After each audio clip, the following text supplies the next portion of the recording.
High, আমার নাম রাহুল ভাটিয়া। আমি পেশায় একজন ইঞ্জিনিয়ার।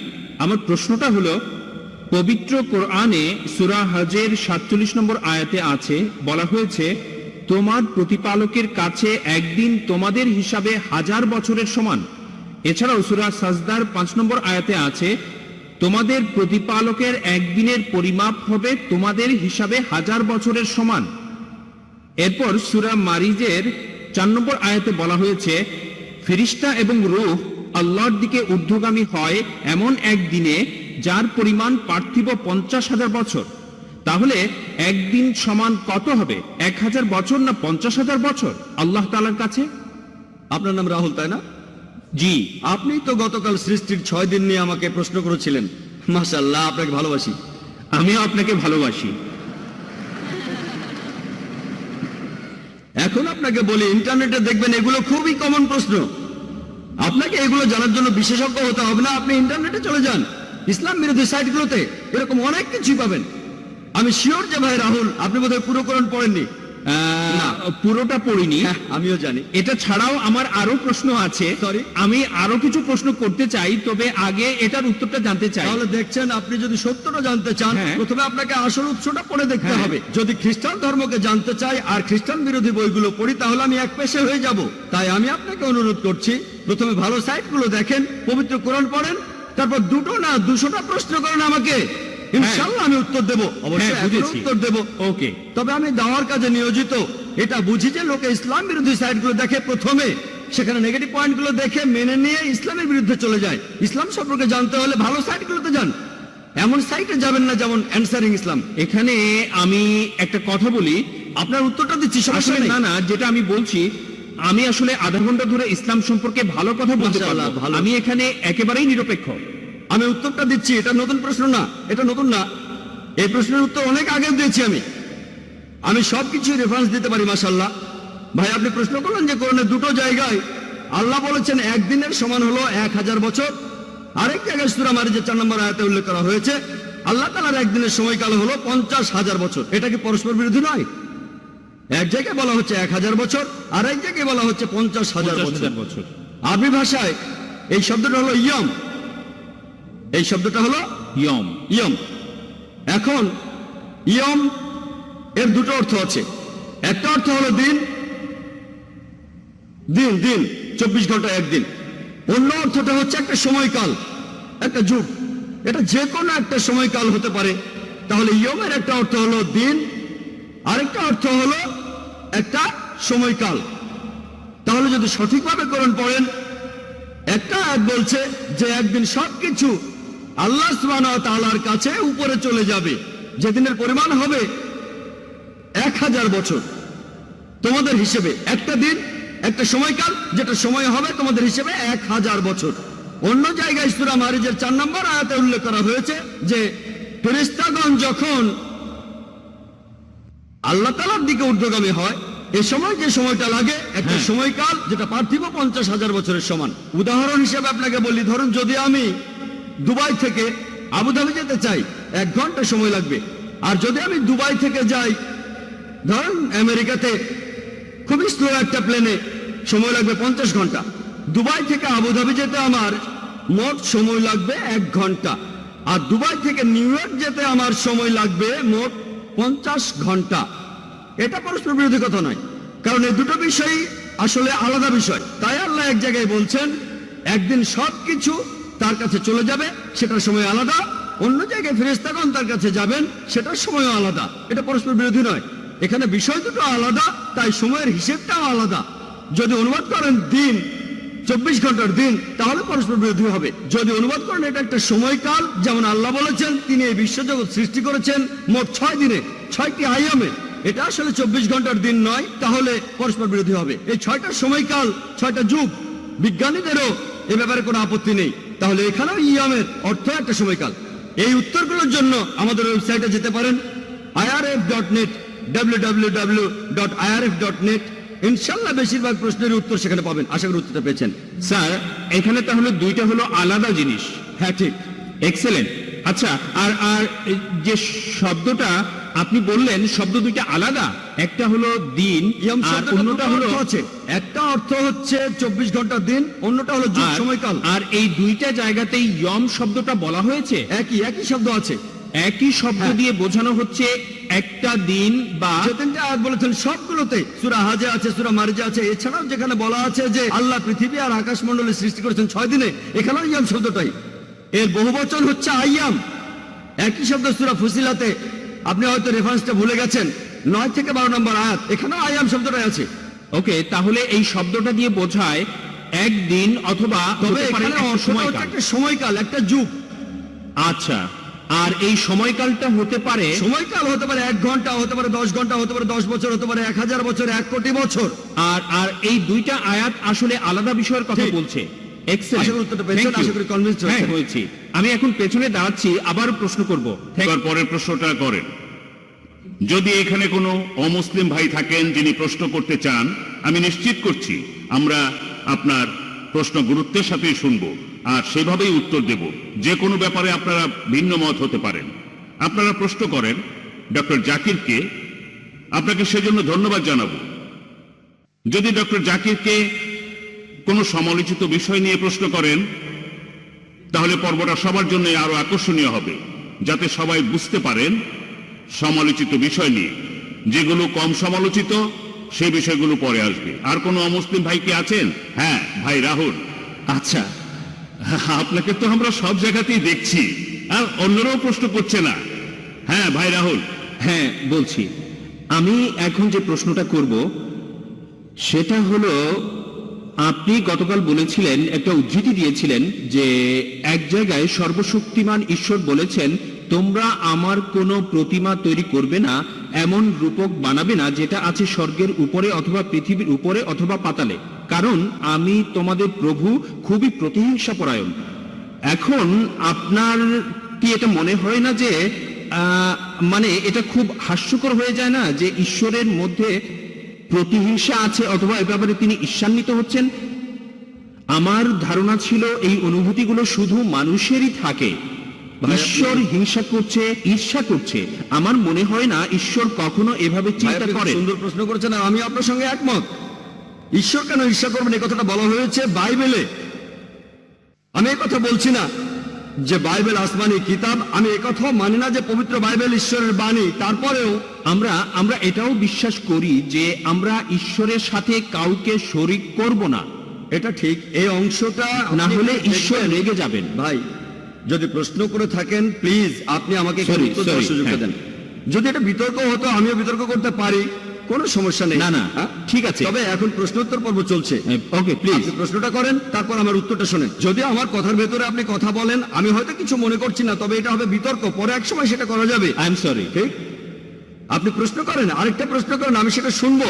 তবে কথা বলতে থাকলে সেটা হয়ে যায় হ্যাঁ, আমি বুঝতে পারছি। অনেকটা বিতর্কের মতো, সেটাও করা যায়। আর বিতর্কের সময় থাকে 15 মিনিট। আপনি খুব সুন্দর প্রশ্ন করেছেন যে আমি একটা অনুচ্ছেদে বলেছিলাম যেখানে বলা আছে, তোমরা আমার কোনো প্রতিকৃতি তৈরি করবে না যেটা আছে উপরের স্বর্গে, পৃথিবীতে অথবা পৃথিবীর নিচে। তোমরা এমন কাউকে উপাসনা করবে না, কারণ আমি তোমাদের প্রভু ঈশ্বর এবং খুবই ঈর্ষাপরায়ণ। এই কথাটা রয়েছে বুক অফ এক্সোডাসে, অর্থাৎ ওল্ড টেস্টামেন্টে 20 নম্বর অধ্যায়ের 3 থেকে 5 অনুচ্ছেদে। এছাড়া বুক অফ ডিউটেরোনমি 5 নম্বর অধ্যায়ের 7 ও 9 অনুচ্ছেদে আছে। আর এটা হচ্ছে বাইবেলের উদ্ধৃতি। আমি এ কথা বলি না যে বাইবেলের পুরোটা ঈশ্বরের বাণী। এই অনুচ্ছেদটার প্রথম অংশের সাথে আমি একমত, ঈশ্বরের কোনো প্রতিকৃতি নেই। কিন্তু দ্বিতীয় অংশ বলছে ঈশ্বর ঈর্ষাপরায়ণ, আমি কথা মানি না এই দ্বিতীয় অংশটা। তাই এই প্রশ্নটা আপনি করবেন কোনো খ্রিস্টানকে, আমাকে না। আমি এখানে বাইবেলের সবকিছু সমর্থন করছি না। কোরআনের সাথে মিল থাকলে সমর্থন করব, মিল না থাকলে সমর্থন করব না। তাই আমি আপনার সঙ্গে একমত যে ঈশ্বরের এখানে ঈর্ষান্বিত হওয়াটা অস্বাভাবিক। আশা করি উত্তরটা পেয়েছেন। তবে মানতে হবে যে ঈশ্বরের সাথে কাউকে শরীক করা যাবে না, আর এটাই হলো সবচেয়ে বড় গুনাহ। হ্যাঁ, এই কথাগুলো আমি গতকাল বলেছিলাম। যে ঈশ্বরের সাথে কাউকে শরীক করা সবচেয়ে বড় গুনাহ। ওকে, থ্যাঙ্কস। আর কোনো অমুসলিম ভাই বা বোন প্রশ্ন করবেন? প্রশ্নটা করেছেন একজন হিন্দু ভদ্রলোক, তার নাম লেখা আছে পি নাইডু। তিনি বলেছেন, মুসলিমরা মানুষ জাতির আশীর্বাদ, এখানে অমুসলিমদের কি হবে যারা জন্ম থেকেই মুসলিম নয়? তারা জীবনের কোন পর্যায়ে ইসলামকে বুঝবে? বোন, আপনি প্রশ্ন করলেন যে এক হিন্দু ভদ্রলোক বলেছেন, মুসলিমরা মানবজাতির আশীর্বাদ, আলহামদুলিল্লাহ সুম্মা আলহামদুলিল্লাহ। তবে একজন অমুসলিম যে জন্ম থেকে মুসলিম নয়, জীবনের কোন স্তরে সে ইসলামকে বুঝবে? প্রশ্নটার উত্তর দেওয়ার আগে আমি একটা বিষয় পরিষ্কার করে নিতে চাই। আমাদের নবীজি মোহাম্মদ সাল্লাল্লাহু আলাইহি সাল্লাম বলেছেন, প্রত্যেক শিশু দীনুল ফিতর নিয়ে জন্ম নেয়। দীনুল ফিতর অর্থাৎ আল্লাহর ধর্ম। প্রত্যেকটা শিশু মুসলিম হয়ে জন্মায়, পরবর্তীতে তাকে প্রভাবিত করে বাবা মা, গুরুজনেরা, শিক্ষকেরা। সে তখন শুরু করে মূর্তি পূজা, অগ্নি পূজা, এভাবে সে অমুসলিম হয়ে যায়। সেজন্য ইসলাম ধর্ম অনুযায়ী প্রত্যেক শিশু মুসলিম হয়ে জন্মায়, অর্থাৎ আল্লাহর কাছে সে আত্মসমর্পণ করে। পরবর্তীতে তার পরিবেশের প্রভাবে সে অমুসলিম হয়ে যেতে পারে। তাই কোনো অমুসলিম যখন ইসলাম গ্রহণ করে, এখানে শব্দটা আসলে কনভার্ট হবে না। কনভার্ট মানে হলো এক পথ থেকে আরেক পথে যাওয়া, বা এক বিশ্বাস থেকে আরেক বিশ্বাসে। এখানে সঠিক শব্দটা হবে রিভার্ট। রিভার্ট মানে সে আসলে মুসলিম ছিল, পরে অমুসলিম হয়ে গিয়েছিল, তারপর আবারও ইসলামের পথে ফিরে এসেছে। তাই সঠিক শব্দটা হলো রিভার্ট। তাহলে প্রত্যেক মানুষই জন্মায় নিষ্পাপ হয়ে, সে মুসলিম হিসেবে জন্মায়, পরবর্তীতে সে ভুল পথে চলে যায়। এবার প্রশ্নটাতে আসি, যারা অমুসলিম হয়ে যায় তারা কিন্তু অমুসলিম হয়ে জন্মায় না। প্রত্যেক মানুষই মুসলিম হয়ে জন্মায়। যারা তাদের বাবা মা পরিবেশের প্রভাবে অমুসলিম হয়ে যায়, জীবনের কোন সময়ে তারা ইসলামকে বুঝতে পারবে? এক এক মানুষ এক এক সময় এটা বুঝতে পারে। যেমন একজন মুসলিম হিসেবে জন্মালো, সে যদি মুসলিম পরিবারে জন্মায় তাহলে হয়তো প্রথম দিন থেকেই বুঝতে পারবে। আবার মুসলিম পরিবারে জন্মানোর পরও অনেকে সেটা বুঝতে পারে না, হয়তো পরে বুঝতে পারবে। কেউ হয়তো প্রথম দিন থেকে বুঝবে, কেউ 1 বছর পরে, 2 বছর পরে, 5 বছর, 10 বছর, কত সময় লাগবে আল্লাহ জানে। কিছু মানুষ অমুসলিম পরিবারে জন্মায়, সেখানে সে বড় হয়। তারা হয়তো একেবারে ছেলেবেলায় বুঝতে পারে, স্কুলে পড়ার সময়, কলেজে পড়ার সময় হতে পারে। আসলে এক একজন মানুষ এটা এক এক সময়ে বুঝতে পারে। তবে কোন মুসলিম সে অমুসলিমকে বোঝাক বা না বোঝাক, আল্লাহ পবিত্র কোরআনে বলেছেন, সূরা ফুসিলাতের 53 নম্বর আয়াতে উল্লেখ করা হয়েছে, سنوريهم آياتنا في الآفاق وفي أنفسهم حتى يتبين لهم أنه الحق।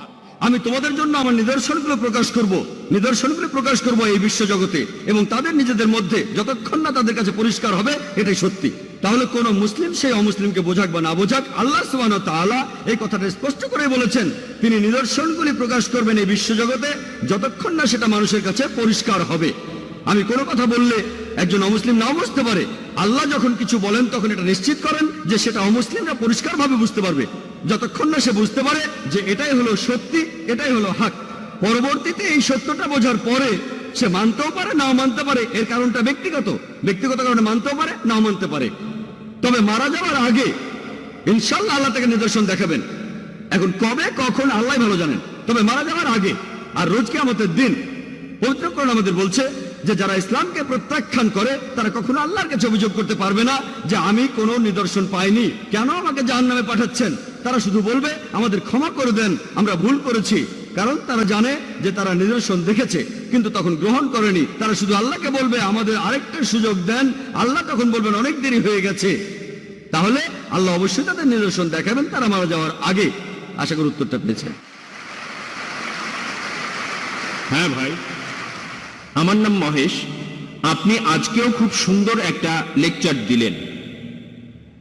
আমার প্রশ্নটা হলো, পবিত্র কোরআনে একটা সূরা আছে, নবী মুহাম্মদ সাল্লাল্লাহু আলাইহি ওয়াসাল্লাম বলেছেন, একটা দোয়া আছে, তিনি বলেছেন তৃষ্ণা তখন চলে যায় সন্ধ্যায় রোজা ভাঙার পরে। তৃষ্ণা তখন চলে যায় আর শিরায় তখন রক্ত সঞ্চালিত হয়। আপনি কি এটার ব্যাখ্যা দিতে পারবেন? ভাই, আপনি মাশাআল্লাহ অনুবাদ করে শোনালেন একটা দোয়ার, যেটাতে ইফতার করা হয়। আর আমি আপনাকে বলবো যে মাশাআল্লাহ আপনি আস্তে আস্তে বোঝার চেষ্টা করছেন এই শান্তির ধর্মকে, এই সত্যের ধর্মকে। আমি দোয়া করি আল্লাহ যেন আপনাকে হেদায়েত করেন। ভাই প্রশ্ন করেছেন যে আমরা ইফতারের সময় যে দোয়াটা পড়ি তার অর্থটা আসলে কি। আমরা ইফতারের সময় আল্লাহ তাআলার কাছে প্রার্থনা করি যে তৃষ্ণা তখন চলে গেছে আর ধমনীতে রক্ত চলাচল বেড়েছে। আমরা যখন ইফতার করতে যাই আল্লাহ তাআলার কাছে প্রার্থনা করি যে আমাদের ইফতারের সময় আমাদের তৃষ্ণা চলে গেছে। আর আমরা তখন বিভিন্ন খাবার খাই, পানি খাই, আল্লাহ তাআলার কাছে দোয়া করি যে আমরা রোজা রাখতে পেরেছি, এখন রোজা ভাঙার সময় হয়েছে, এখন আমাদের তৃষ্ণা দূর হয়ে যাচ্ছে, আমাদের ক্ষুধা দূর হয়ে যাচ্ছে। এটাই হলো দোয়া। আমরা বলছি যে আমাদের তৃষ্ণা এখন চলে যাচ্ছে এই রোজা ভাঙার মাধ্যমে। আমাদের ইফতারের আগে এই দোয়াটা আমরা পড়ে থাকি। আশা করি উত্তরটা পেয়েছেন। হ্যাঁ ভাই, আমার নাম দেবাশিস গাঙ্গুলি। আমি পেশাগতভাবে একজন ইঞ্জিনিয়ার আর ফ্রিল্যান্স সাংবাদিক। এই অনুষ্ঠান নিয়ে একটা রিপোর্ট করব। আমি আপনাকে আসলে বেশ কয়েকটা প্রশ্ন করতে চাই। আপনার কাছে আমার প্রথম প্রশ্ন, আপনার দেশ নিয়ে আপনি কি গর্বিত? সাধারণত সাংবাদিকরা একটা প্রশ্ন করে, সেটার উত্তর দেওয়ার পরে দ্বিতীয় প্রশ্নটাই হয় ট্র্যাপ। তবে দাঁড়ান দাঁড়ান, আমি বলি, আমাকে না না, আমার প্রশ্নটা আপনি করতে আমাকে দিন। উত্তরটা বলতে দেন। আমাকে এই কথাটা বলতে দিন। আমাকে আপনি উত্তরটা বলতে দেন।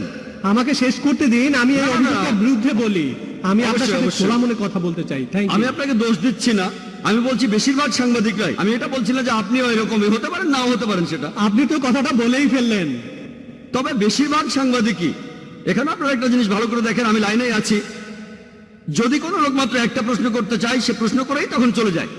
ইনি দুটো প্রশ্ন করবেন, যুক্তি এই কথাই বলে উনি আমার উত্তরটা শুনতে চান। আমি প্রথম উত্তরটা দেওয়ার পরে দ্বিতীয় প্রশ্নটাই হবে ট্র্যাপিং। যদি দুটো প্রশ্ন একসাথেই করেন তাহলে সেটা ট্র্যাপ না, কিন্তু কোনো সমস্যা নেই, আমার উত্তর একই হবে। পরে যে প্রশ্নই করুন না কেন, আমি আমার দেশকে নিয়ে গর্বিত। That's great.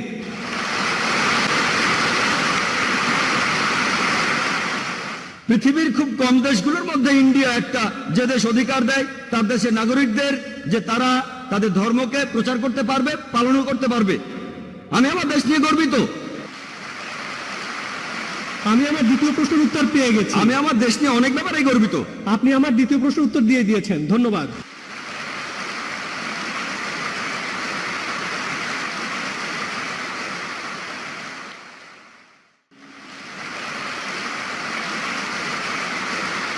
ধন্যবাদ। এবারে প্রশ্নটা মহিলাদের মধ্য থেকে।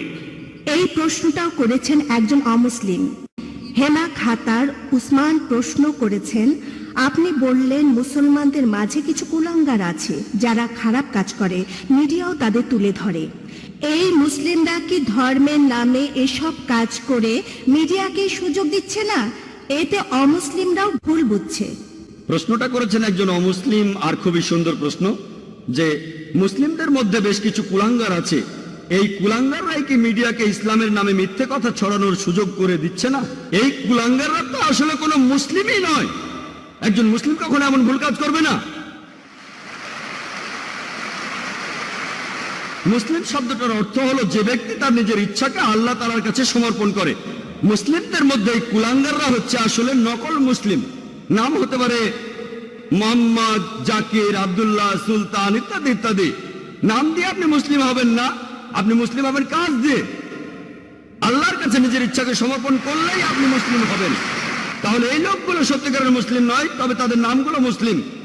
তাই মিডিয়াকে সুযোগ দিচ্ছে কি দিচ্ছে না এটা নিয়ে তারা ভাবে না। তারা তো তাদের নিজেদের ধর্ম নিয়েই ভাবে না, তারা নিজেদের ধর্মকে থোড়াই কেয়ার করে, কিন্তু তারা তাদের ধর্মকে নিয়ে ভাবে না। মিডিয়া কি বলছে সেটা নিয়েও তারা ভাবে না। তবে আমি মিডিয়া দোষ দেব, মিডিয়া কেন অল্প কিছু মানুষের কাজকে তুলে ধরছে? যদি মুসলিমদের বেশিরভাগই এসব কাজ করত, তখন ইসলামকে অপবাদ দিলে আমিও আপত্তি করতাম না। তবে তারা অল্প কিছু মানুষকে বেছে নিচ্ছে। চিন্তা করেন, হিটলার 60 লক্ষ ইহুদিকে হত্যা করেছিল, এজন্য কি খ্রিস্টান ধর্মকে দায়ী করব? হিটলার যে 60 লক্ষ ইহুদিকে মেরেছে, সবাইকে পুড়িয়ে মেরেছে, এজন্য কি আমি খ্রিস্টান ধর্মকে দোষ দিতে পারবো? না, কারণ বাইবেলের কোথাও লেখা নেই যে তোমরা 60 লক্ষ ইহুদিকে হত্যা করবে। এমন কিছু বলাটা খুবই ভুল হবে। সেজন্য আমি এইসব কুলাঙ্গারদের চাইতে মিডিয়াকেই বেশি দোষ দেব। প্রত্যেক গোত্রে আপনারা কিছু কুলাঙ্গার খুঁজে পাবেন, আর আমি আমার অনেক লেকচারে এইসব কুলাঙ্গারদের বিরুদ্ধে বলেছি। মিডিয়ার উচিত এমন খবর প্রচার করা যেটা সত্যি, কিন্তু তারা এইসব কুলাঙ্গারদের দেখিয়ে বলতে চায় এরাই হচ্ছে আসল মুসলিম।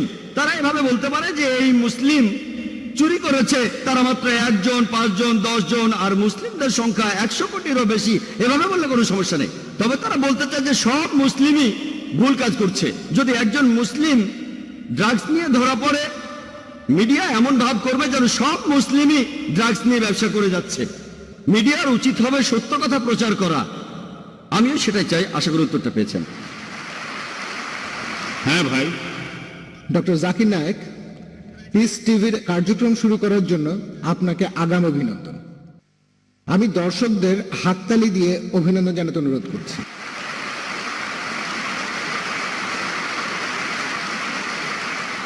আমার প্রশ্নটা হলো, ইসলাম ধর্মে খতনা দেয়াটা বাধ্যতামূলক কেন?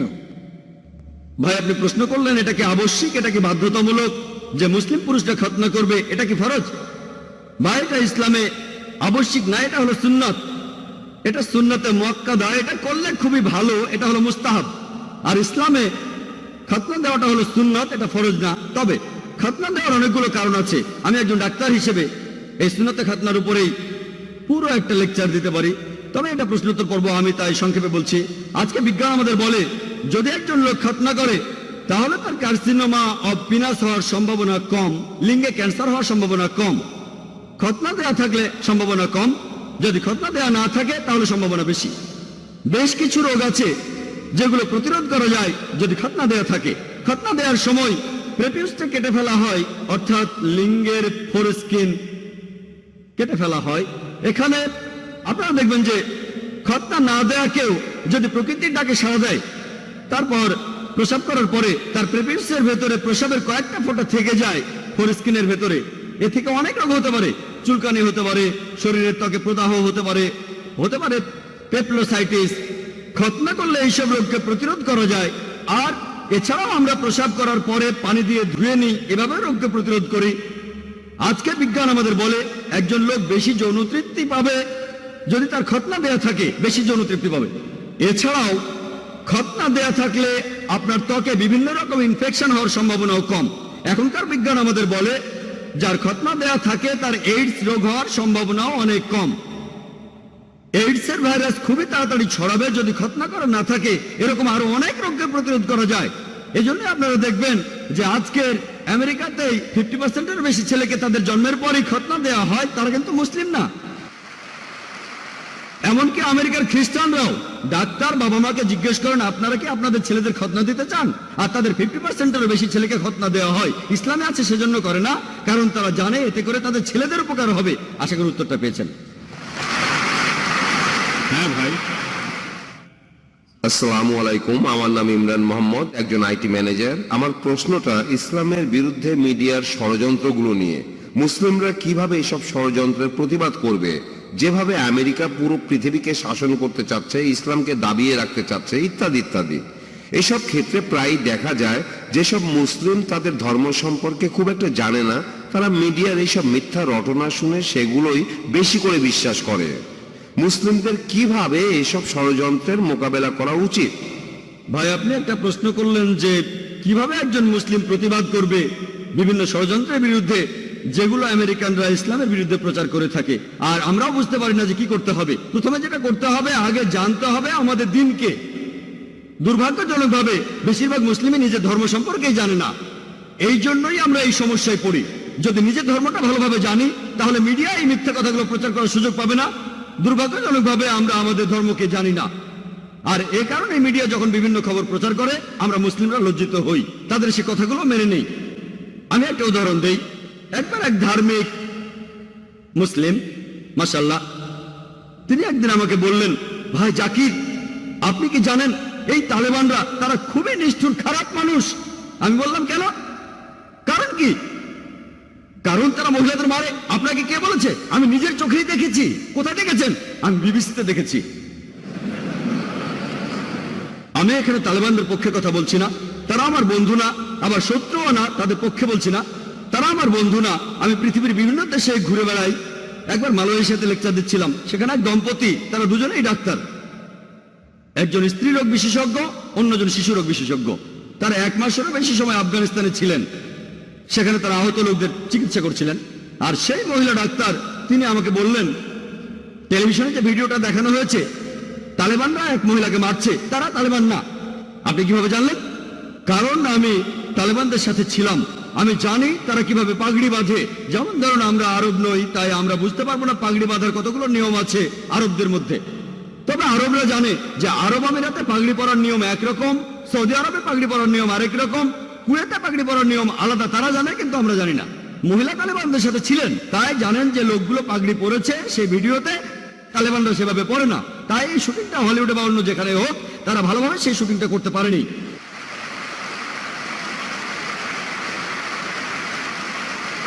মিডিয়া এভাবে সবকিছু বদলে দিতে পারে। যেমন ধরুন আপনাকে প্রশ্ন করলাম যে জর্জ বুশ ভালো না খারাপ মানুষ? ভালো না খারাপ? আপনি বললেন ভালো মানুষ না।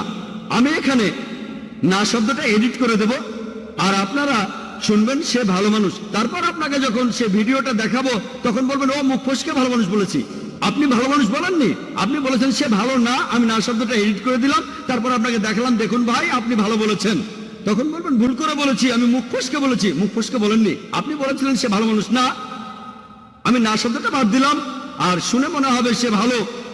এভাবে মিডিয়া অনেক রকম খেলা করে। আর আমরা মুসলিমরা আমাদের যেটা করা উচিত, আমরা আমাদের ধর্মটাকে খুব ভালো করে জানবো, আমাদের দিন সম্পর্কে ভালো করে জানবো, আর যখন এই মিডিয়া প্রচার করবে এইসব, তখন সেগুলো শুনে আমরা তাতে প্রভাবিত হব না। ইসলামকে বিচার করতে চাইলে মূল ধর্মগ্রন্থগুলো দেখতে হবে, কোরআন এবং সহিহ হাদিস।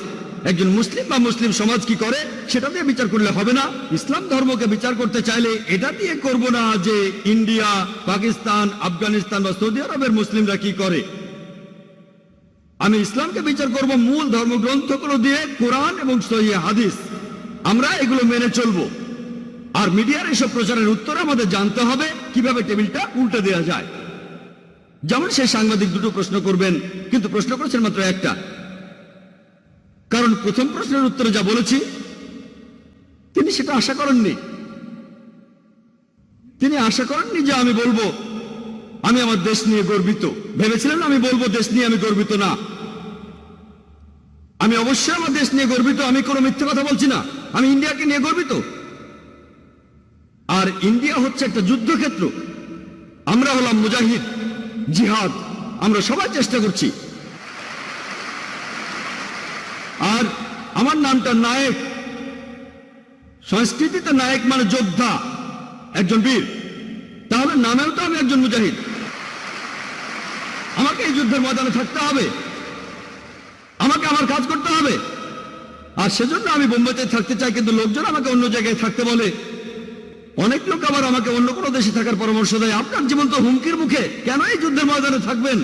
এটা আমার যুদ্ধ, আর দেশকে আমি অনেক কারণে ভালোবাসি, অনেক কারণ আছে। আলহামদুলিল্লাহ আমি দেশ নিয়ে গর্বিত। সেজন্য মিডিয়ার এইসব প্রচারের উত্তরে আমাদের জানতে হবে কিভাবে টেবিলটা উল্টে দেওয়া যায়। আশা করি উত্তরটা পেয়েছেন। হ্যাঁ বোন। আসসালামু আলাইকুম ডক্টর নায়েক। আমি যেহেতু মিডিয়ায় কাজ করছি তাই এই প্রশ্নটা প্রায়ই আমার মাথায় আসছে। আমি দুবাইয়ের একটা ট্রেড জার্নালের এডিটর। আমার প্রশ্নটা মূলত আল কায়দা আর ওসামা বিন লাদেনকে নিয়ে। আমরা সবাই জানি যে ওসামা বিন লাদেন যখন রাশিয়ার কমিউনিজমের বিরুদ্ধে যুদ্ধ করছিলেন, আফগানিস্তানে যুদ্ধ করছিলেন, তখন তিনি মানুষের কাছে ছিলেন একজন নায়ক। আর তার অনেক অনেক বছর পরে এই নায়কই একদিন হয়ে গেলেন রাক্ষস। এটা আমরা সবাই জানি। তো এখন আমার কথা হলো যে সাংবাদিকতার একটা উদ্দেশ্য থাকতে হবে। আমরা বিভিন্ন রিপোর্ট মানুষের সামনে তুলে ধরবো, যে রিপোর্ট করার সময় সাংবাদিকদের কোনো উপসংহার টানা বা মন্তব্য করা উচিত না। আর পশ্চিমা মিডিয়া তারা বিভিন্ন নিয়ম বানাচ্ছে আর নিজেরাই সে নিয়ম ভাঙছে। এখনকার দিনে এটাই ঘটছে। আর আপনি এতক্ষণ যে লেকচার দিয়েছেন সেখানেও একই কথা বলেছেন, তারা ইচ্ছা মতো নিয়ম বানাচ্ছে আর ভাঙছে। আমরা মুসলিমরা কিভাবে পৃথিবীর মানুষকে এই ঘটনাগুলো জানাতে পারি? আপনাকে আমি উদাহরণ হিসেবে বলি, পৃথিবীতে যত হিংসাত্মক ঘটনা ঘটছে তারা বলছে এগুলোর জন্য দায়ী আল কায়দা। আর এখন অনেক রাষ্ট্র থেকেও এই কথা বলা হচ্ছে যে অমুক অমুক ঘটনা ঘটেছে, দায়ী হলো আল কায়দা। আমরা শান্তিপ্রিয় মুসলিমরা কিভাবে এসব মন্তব্যের প্রতিবাদ করতে পারি? আমি আবারও সাংবাদিকতার নিয়ম কানুনের কথা বলছি। একটা ঘটনা ঘটেছে আর মন্তব্য করা হচ্ছে, এই দুটো আলাদা থাকা উচিত। কিন্তু তারা ঘটনা মন্তব্য একসাথে করেই আমাদের দেখাচ্ছে। তারা আসলে পৃথিবীর সব মানুষকে বিশ্বাস করাতে চায় যে ইসলাম আসলে একটা সন্ত্রাসী ধর্ম। এ ব্যাপারে কোনো হাদিস কি আছে অথবা অন্য কিছু যেটা আমাদের সঠিক পথে পরিচালিত করবে? বোন খুব সুন্দর প্রশ্ন করেছেন, আর তিনি সাংবাদিকতা পেশায় আছেন। তিনি বললেন যে যখন ওসামা বিন লাদেন রাশিয়ার সাথে যুদ্ধ করছিল তিনি তখন হিরো, আর ওসামা বিন লাদেনকে আমেরিকায় তৈরি করেছে। পরে যখন সে আমেরিকার বিরুদ্ধে গেল তখন তাকে বলা হলো সন্ত্রাসী। আর বোন ঠিকই বলেছেন যে সাংবাদিকতার একটা উদ্দেশ্য থাকতে হবে। সাংবাদিকদের কোনো মন্তব্য করা উচিত নয়। যেগুলো করে থাকেন সাধারণত রাজনৈতিক নেতারা, সাংবাদিকরা নয়। এটাই হচ্ছে নিয়ম। তবে নিয়ম বানানো হয় ভাঙার জন্যই। আমেরিকায় নাকি কথা বলার স্বাধীনতা আছে। আমার মতে আমেরিকায় কথা বলার স্বাধীনতা হচ্ছে সবচেয়ে কম। ততক্ষণ বলতে পারবেন যতক্ষণ তাদের স্বার্থে আঘাত লাগবে না। তাদের বিরুদ্ধে কিছু না বললে আপনি যা খুশি তাই বলতে পারেন, তবে তাদের বিরুদ্ধে কিছু বললে সিআইএ আপনাকে অ্যারেস্ট করতে পারে। আমার মতে পুরো ব্যাপারটা একটা নাটক, লোক দেখানো, কথা বলার স্বাধীনতা। আপনার প্রশ্নে আসি, আমরা কিভাবে জবাব দেব ওসামা বিন লাদেন সম্পর্কে আর কোনো হাদিস আছে কিনা ইত্যাদি। এই প্রশ্নটা আমাকে করা হয়েছিল অস্ট্রেলিয়ায় কয়েক বছর আগে। পার্থে আমেরিকার কনসাল জেনারেল আমাকে এই প্রশ্নটা করেছিল। আমার লেকচারের টপিক ছিল টেরোরিজম অ্যান্ড জিহাদ। তিনি প্রশ্ন করলেন, ভাই জাকির, আপনি কি মানেন যে ওসামা বিন লাদেন একজন টেরোরিস্ট? এটাই প্রথম প্রশ্ন। আমি তখন তাকে বললাম যে ওসামা বিন লাদেনের কথা যদি বলতে হয়, আমি তাকে চিনি না, কখনো দেখিও নি। আমি তার বন্ধু না, বা আমি তার শত্রুও না, আমি আসলে জানি না। টিভি চ্যানেলের নিউজ রিপোর্টগুলো শুনে আমি এর উত্তর দিতে পারবো না। বিবিসি আর সিএনএন, আল্লাহ পবিত্রকরণে বলেছেন, সূরা হুজুরাতের 6 নম্বর আয়াতে উল্লেখ করা হয়েছে, তোমার কাছে যদি কোনো বার্তা আসে সেটা পরীক্ষা করে তারপর খবরটা অন্য কাউকে বলো। মিডিয়ায় সিএনএন আর বিবিসিতে যে নিউজগুলো দেখানো হয় সেই নিউজ রিপোর্ট দেখে আমি বলতে পারবো না যে আপনার কথা ঠিক, কারণ আমি জানি খবরগুলো বানানো। যদি না বুঝি যে খবরটা আসলেই সত্যি। আর ইয়োহান রেডলি যখন আফগানিস্তান থেকে ফিরে আসলেন, তাকে প্রশ্ন করা হয়েছিল আল কায়দা সম্পর্কে মতামত কি। জানেন তিনি কি বলেছিলেন? আমার সন্দেহ হয় আল কায়দা আছে কিনা।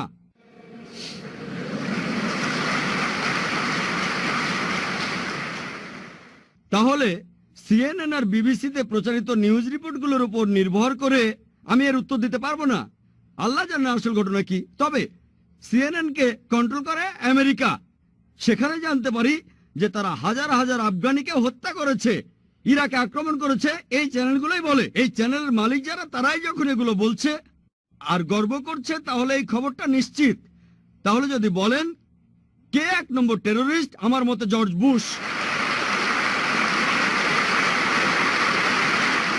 এই কথাটা পরের দিন পেপারে হেডলাইনে আসলো যে ডক্টর জাকির নায়েক বলেছেন তিনি একজন মৌলবাদী আর জর্জ বুশ 1 নম্বরের টেরোরিস্ট। অস্ট্রেলিয়ার নিউজ পেপারে হেডলাইন হয়েছিল। জানেন, কিছুদিন আগে একটা সার্ভে করা হয়েছিল, আমেরিকার শিকাগোতে একটা সার্ভে করা হয়েছিল। আর সেই সার্ভেটাতে টেরোরিস্ট হিসেবে নাম দেওয়া হয়েছিল 3 জনের। 3 জন, 1 নম্বর ওসামা বিন লাদেন, 2 নম্বর সাদ্দাম হোসেন, 3 নম্বর জর্জ বুশ। আর এই সার্ভেটা শিকাগোর বিভিন্ন শহরের লোকজনের উপর করা হয়েছিল। যে আপনাদের কি মনে হয়, মুসলিম অমুসলিম সবাই, অমুসলিমরাও, আপনারা কাকে 1 নম্বর টেরোরিস্ট মনে করেন? আর উত্তরগুলো সব একই, উত্তরগুলো একই রকম। সবাই বলছে জর্জ বুশ। সবচেয়ে কম ছিল 74% লোক বলেছে জর্জ বুশ 1 নম্বর টেরোরিস্ট। আর সবচেয়ে বেশি 78% বলেছে যে তাদের মতে জর্জ বুশ 1 নম্বর টেরোরিস্ট, আমি না। তবে লোকজন আসলে এসব কথা বলতে চায় না, মানুষ এসব কথা বলতে ভয় পায়। একটা হাদিস আছে, আমাদের প্রিয় নবীজি সাল্লাল্লাহু আলাইহি সাল্লাম বলেছেন, যদি কোনো রকম অন্যায় হতে দেখো, হাত দিয়ে সেটা থামাও। যদি হাত দিয়ে থামাতে না পারো, তবে মুখ দিয়ে থামাও। যদি মুখ দিয়েও থামাতে না পারো, তখন তুমি মনে মনে অভিশাপ দাও তাকে, আর তখন তুমি হবে সবচেয়ে নিচু স্তরের মুমিন। তাই আমি স্পষ্ট করে বলি, আমি সত্য কথা বলি, আল্লাহ কিছু মানুষকে হাত দিয়ে থামানোর সামর্থ্য দিয়েছেন, কিন্তু তারা না থামালে আল্লাহ তাকে প্রশ্ন করবেন। আল্লাহ অন্তত কথা বলার সামর্থ্য দিয়েছেন, তাই আমি কথা বলে যাচ্ছি। এ কথাটা আমি ইংল্যান্ডেও বলেছি, সেখানকার পুলিশ চিফের সামনে, সেখানকার মেয়রের সামনে, আমেরিকায় বলেছি, অস্ট্রেলিয়ায় বলেছি, মালয়েশিয়ায় বলেছি। তবে আমি বলেছি হিকমার সাথে, হিকমার সাথে, হিকমার সাথে কথা বলেছি। আল্লাহ আমাকে কথা বলার সামর্থ্য দিয়েছেন। যদি আমি না বলি তাহলে আল্লাহ আমার এই ক্ষমতা কেড়ে নেবেন। আল্লাহ আমার কথা বলার ক্ষমতাটা কেড়ে নেবেন। এটাও না পারলে মনে মনে অভিশাপ দেন। আর অমুসলিমরাও এ কথা বলছে। জাকির নায়েকের কথা বাদ দাও, আমেরিকার বেশিরভাগ অমুসলিমরাই ইউনিভার্সিটি অফ শিকাগোর একটা সার্ভে রিপোর্ট অনুযায়ী আমেরিকাতেই তারাই বলছে জর্জ বুশ 1 নম্বর টেরোরিস্ট। আপনারা যদি ইন্টারনেটে যান, এমন কথাও দেখবেন, আমি বলছি না সেটা ঠিক না ভুল, তারা বলছে যে 11ই সেপ্টেম্বরে সেই দুর্ঘটনা ভেতরের কেউ ঘটিয়েছিল। আর কয়েকজন তো বলছে জর্জ বুশ নিজেই এই কাজটা করেছে। এবার আমি বলি মুসলিমরা কিভাবে জবাব দেবে? লন্ডনের সেই 7 জুলাইয়ের বোমা বিস্ফোরণের পর কি হয়েছিল? আমেরিকার প্রায় বেশিরভাগ মুসলিমরা এক জায়গায় হয়ে নিন্দা করলেন, ইংল্যান্ডও তাই। ইংল্যান্ডে একই ঘটনা, তাদের নাম বলছি না, আমি তাদের অনেককে চিনি। তারা নিন্দা করলেন যা ঘটেছে 11 সেপ্টেম্বর নিউ ইয়র্কে, এটা হারাম, এটা ভুল, আমরা নিন্দা করছি। 7 জুলাই যা ঘটেছে লন্ডনে 50 জনেরও বেশি লোক মারা গেছে, 11 সেপ্টেম্বরে 3000-এরও বেশি লোক মারা গেছে, আমরা নিন্দা করছি। Full stop. আর তারা যা বলছে ঠিক কথাই বলেছে, আমি একমত। পবিত্র কোরআনে সূরা মাইদার 32 নম্বর আয়াতে উল্লেখ করা হয়েছে, যদি কেউ অন্য কোনো ব্যক্তিকে হত্যা করে, সেটা যদি হত্যার অপরাধ বা কোনো ধ্বংসাত্মক কাজের অপরাধ না হয়, তাহলে সে যেন পুরো মানুষ জাতিকে হত্যা করলো। আমিও এই কাজে নিন্দা করি। যদি 11 সেপ্টেম্বরে 3000-এরও বেশি নিরীহ মানুষ মারা যায়, সেটাকে নিন্দা করাই উচিত। লন্ডনে 50 জনেরও বেশি নিরীহ মানুষ মারা যাওয়াটাও নিন্দনীয়। তবে এখানেই থেমে যাওয়া যাবে না, এটারও নিন্দা করব যে আফগানিস্তানে হাজার হাজার নিরীহ মানুষ মারা গেছে, এটাও নিন্দনীয়। ইরাকে যে হাজার হাজার নিরীহ মানুষ মারা গেছে, সেটাও নিন্দনীয়। বসনিয়ায় যে হাজারো মানুষকে হত্যা করা হয়েছে, সেটাও নিন্দা করব আমরা। প্যালেস্টাইনে যে হাজারো মানুষকে মারা হচ্ছে, সেটাকেও নিন্দা করতে হবে। আমরা ভয় পাবো কেন?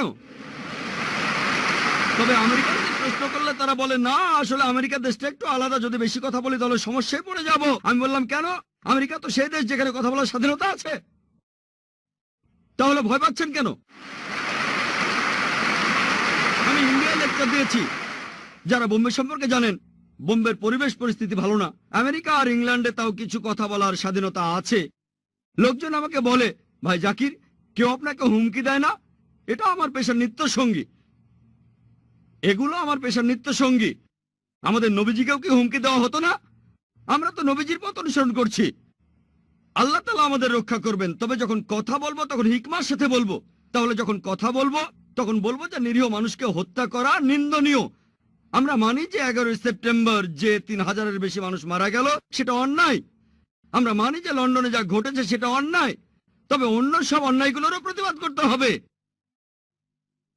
যখন একজন লোক শরীরে বোমা বেঁধে সেটার বিস্ফোরণ ঘটায়, সাথে 20-30 জন নিরীহ মানুষ মেরে ফেলে, তাকে তখন বলা হয় টেরোরিস্ট। তবে যখন কেউ প্লেন থেকে নিচে বোমা মারে আর এভাবে হাজারো আফগানিকে হত্যা করে, তাকে তখন বলা হয় সাহসী আমেরিকান সৈন্য। এতে সাহসের কি আছে? এটাকে বলা হয় চুরি করে যুদ্ধ। এতে সাহসের কি আছে? উপর থেকে বোমা ফেলছেন, আর একটা বোমাতে কাজ হচ্ছে 50টা বোমার সমান। আমাদেরকে বুঝতে হবে যে ইসলাম হলো সত্যের ধর্ম। আর আমি আমার প্রশ্নের উত্তর শেষ করার আগে পবিত্র কোরআনের একটি আয়াতের উদ্ধৃতি দেব। সূরা ইসরার 81 নম্বর আয়াতে উল্লেখ করা হয়েছে, وقل جاء الحق وذاق الباطل ان الباطل كان زهوقا। যখন সত্য এসে মিথ্যের সামনে দাঁড়ায়, মিথ্যে বিলুপ্ত হয়, কারণ মিথ্যে প্রকৃতিগত কারণে বিলুপ্ত হবে।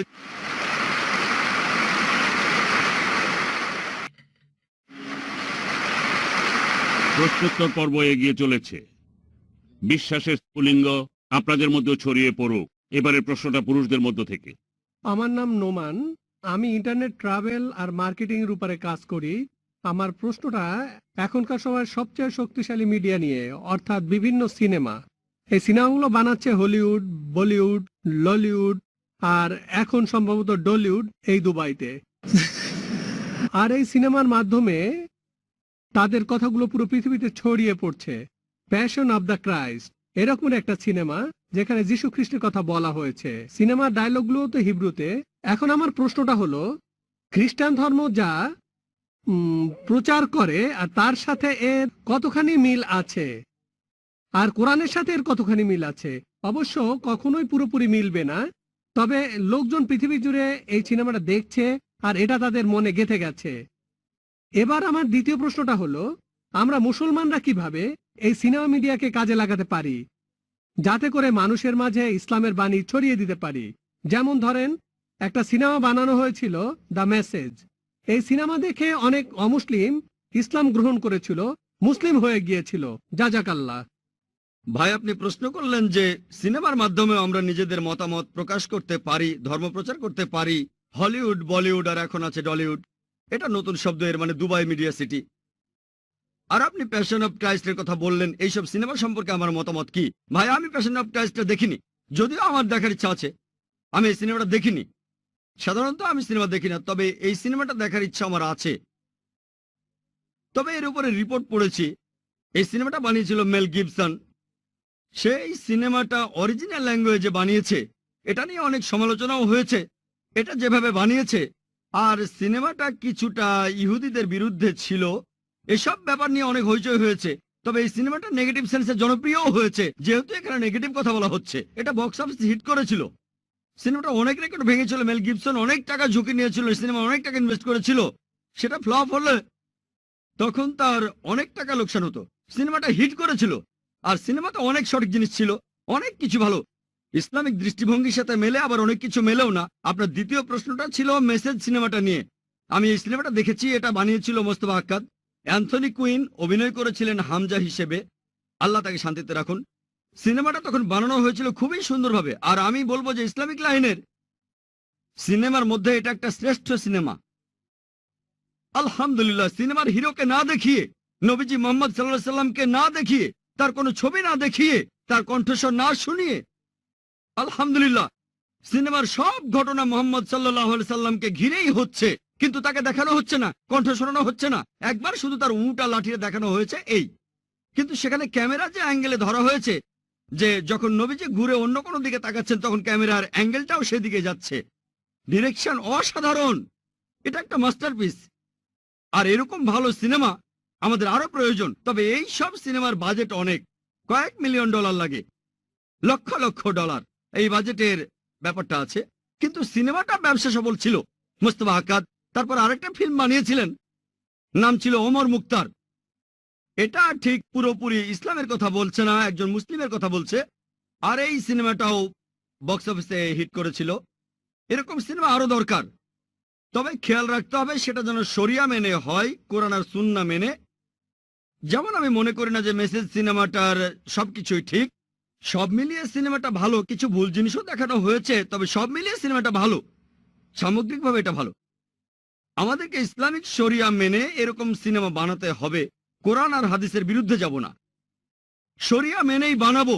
শুধু সিনেমায় নয়, আমাদের নাটক বানাতে হবে, সিরিয়াল বানাতে হবে, ডকুমেন্টারি বানাতে হবে।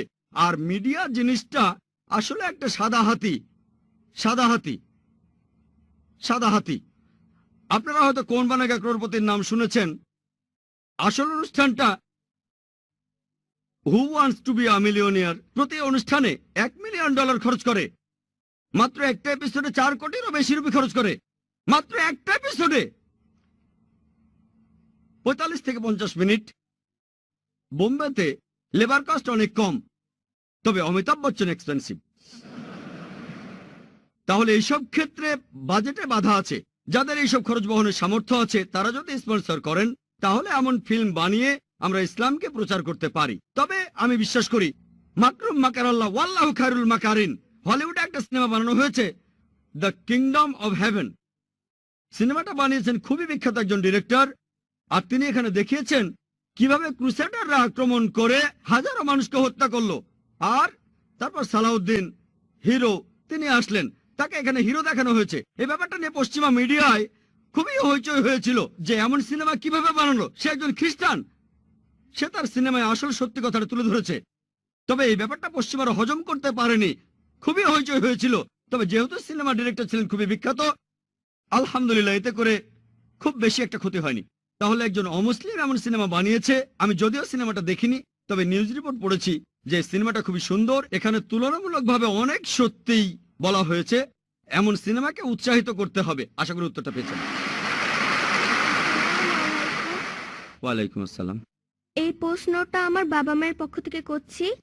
আমার প্রশ্নটা হলো মুসলিম মিডিয়াকে সাহায্য করার ব্যাপারে।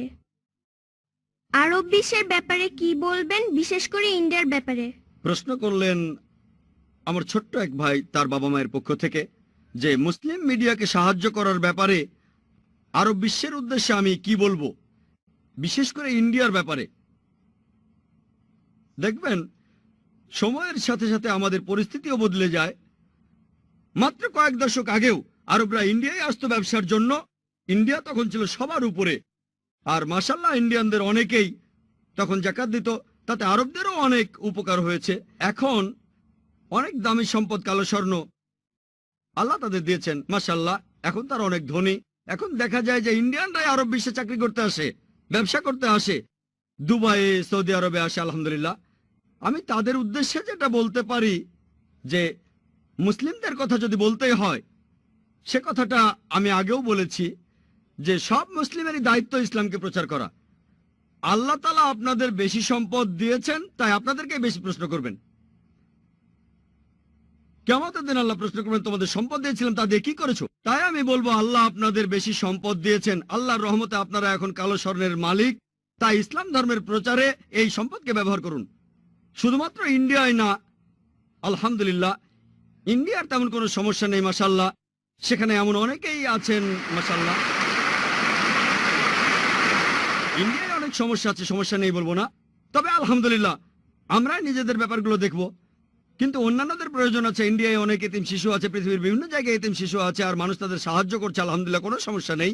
তবে সাধারণভাবে আমি সামগ্রিকভাবে বলবো, আরবদের উদ্দেশ্যে আমি এই কথা বলবো, যেহেতু আল্লাহ তাদের কালো স্বর্ণ দিয়েছেন, তাদের উচিত হবে সত্যের ধর্ম প্রসারে এগিয়ে আসা। ব্যক্তিগতভাবে আমি অনেককেই চিনি আরবদের, তাদের পকেটে যে টাকা থাকে সেটা দিয়ে তারা 5-10টা চ্যানেল খুলতে পারে, পকেট মানি দিয়ে 5 থেকে 10টা চ্যানেল আল্লাহ তাদের দিয়েছেন এই সম্পদ।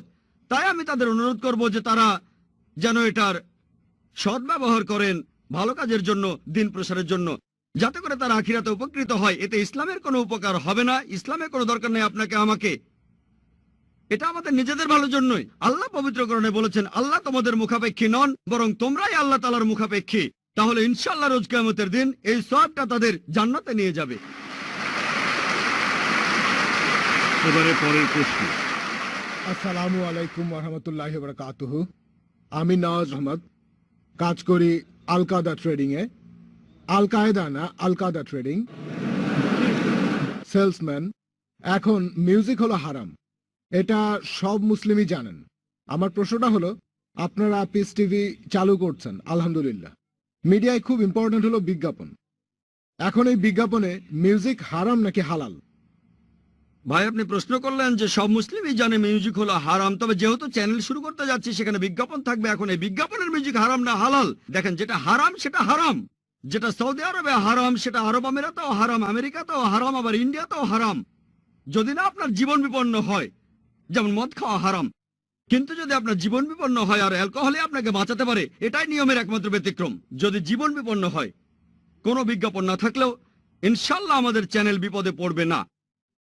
এজন্যই আমি আগে বলেছিলাম যে একটা চ্যানেল চালানো কঠিন, ইসলামিক শরিয়া মেনে চ্যানেল চালানো আরো কঠিন। সেজন্য আমি আল্লাহর কাছে দোয়া করি আমরা যেন শরিয়া মেনে চলতে পারি। যদি ইসলামিক শরিয়া মেনে চালাতে না পারি তাহলে বন্ধ করে দেবো ইনশাল্লাহ।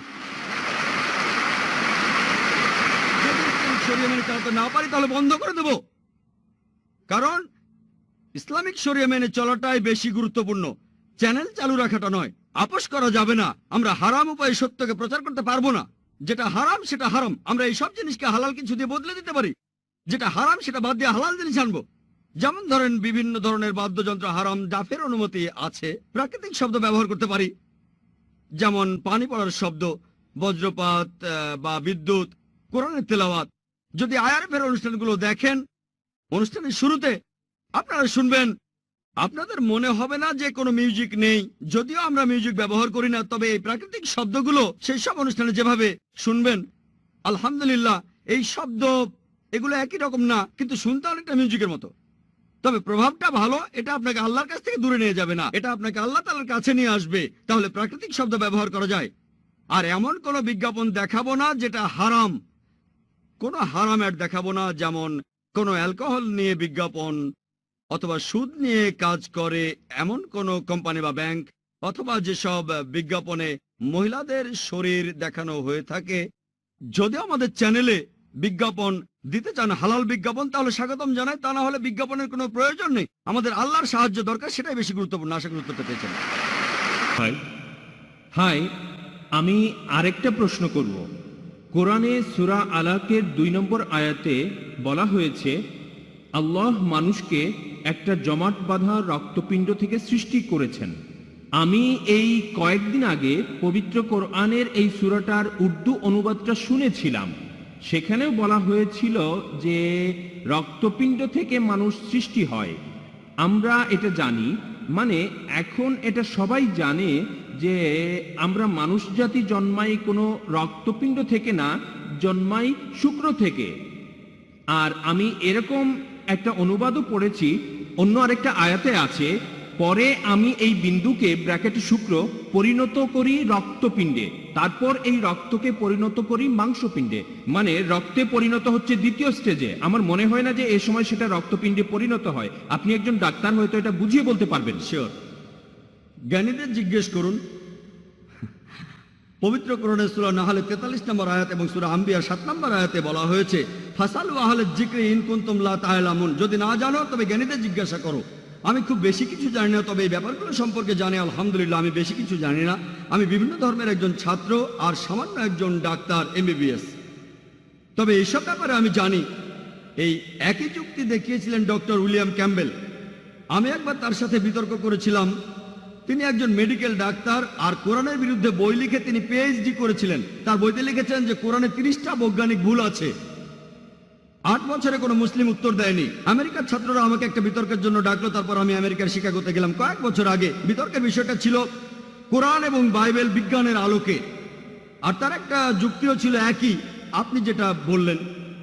কোরআনের যে আয়াতটা প্রথম নাজিল হয়েছিল সূরা আলাক বা সূরা ইকরা 1 ও 2 নম্বর আয়াতে উল্লেখ করা হয়েছে, ইকরা বিসমি রাব্বিকাল্লাযী খালাক খালাকাল ইনসানা মিন আলাক, পাঠ করো তোমার প্রতিপালকের নামে যিনি সৃষ্টি করেছেন।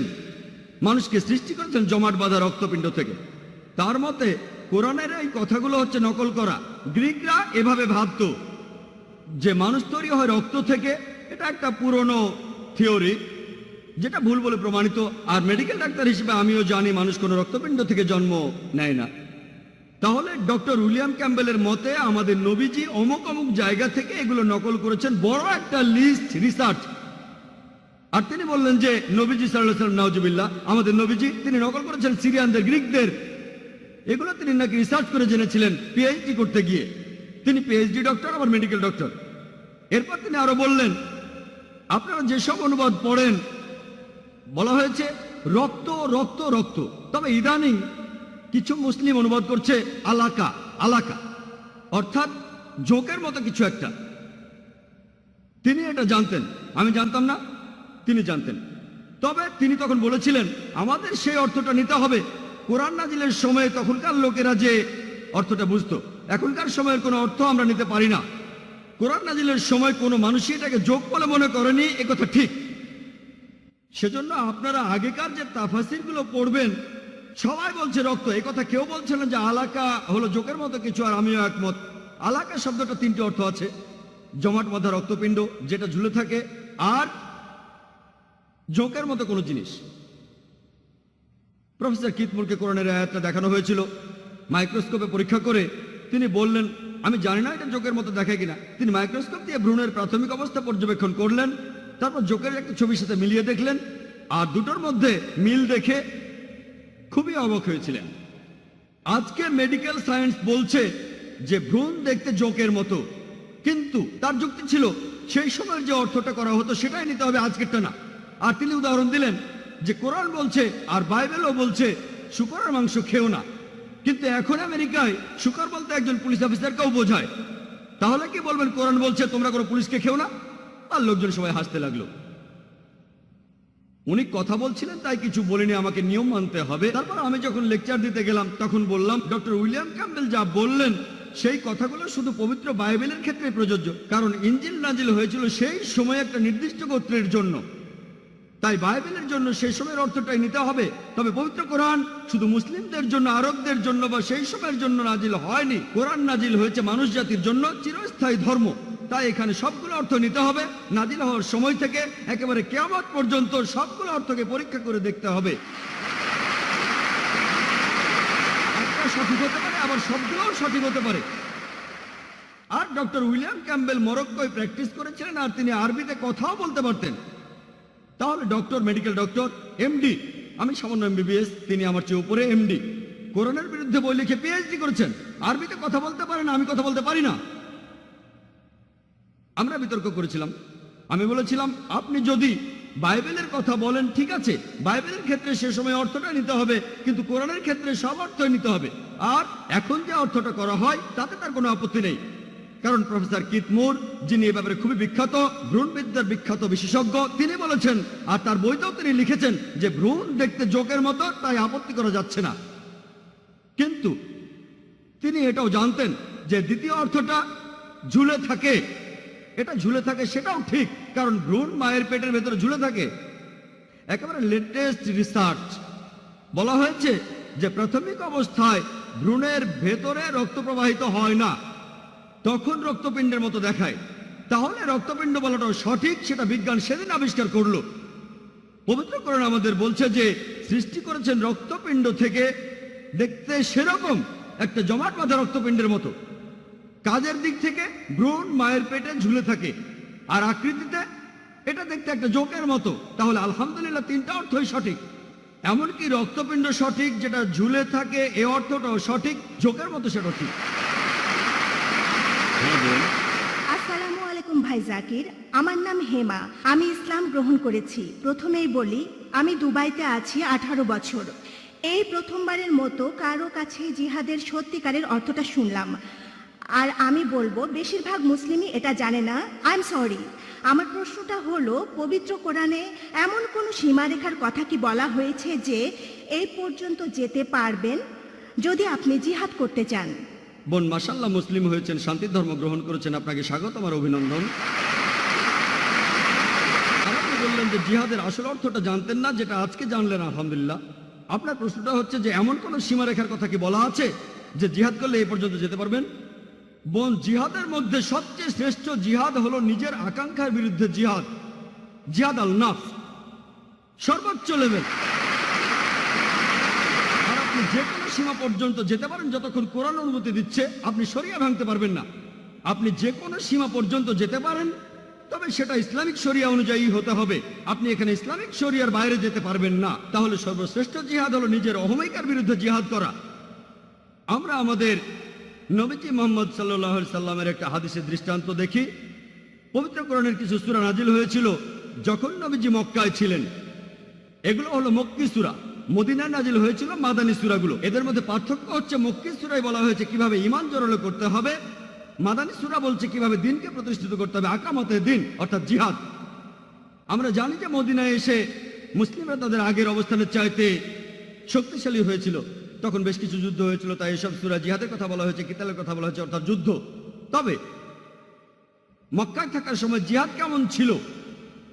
যখন মক্কা শহরের মুশরিকরা তারা বেশ কিছু মুসলিমকে নির্যাতন করে মেরে ফেলেছিল, তখন অনেকে লড়াই করতে চাইলেন, যেমন হযরত হামজা রাদিয়াল্লাহু আনহু, হযরত ওমর রাদিয়াল্লাহু আনহু এটার প্রতিশোধ নিতে চাইলেন।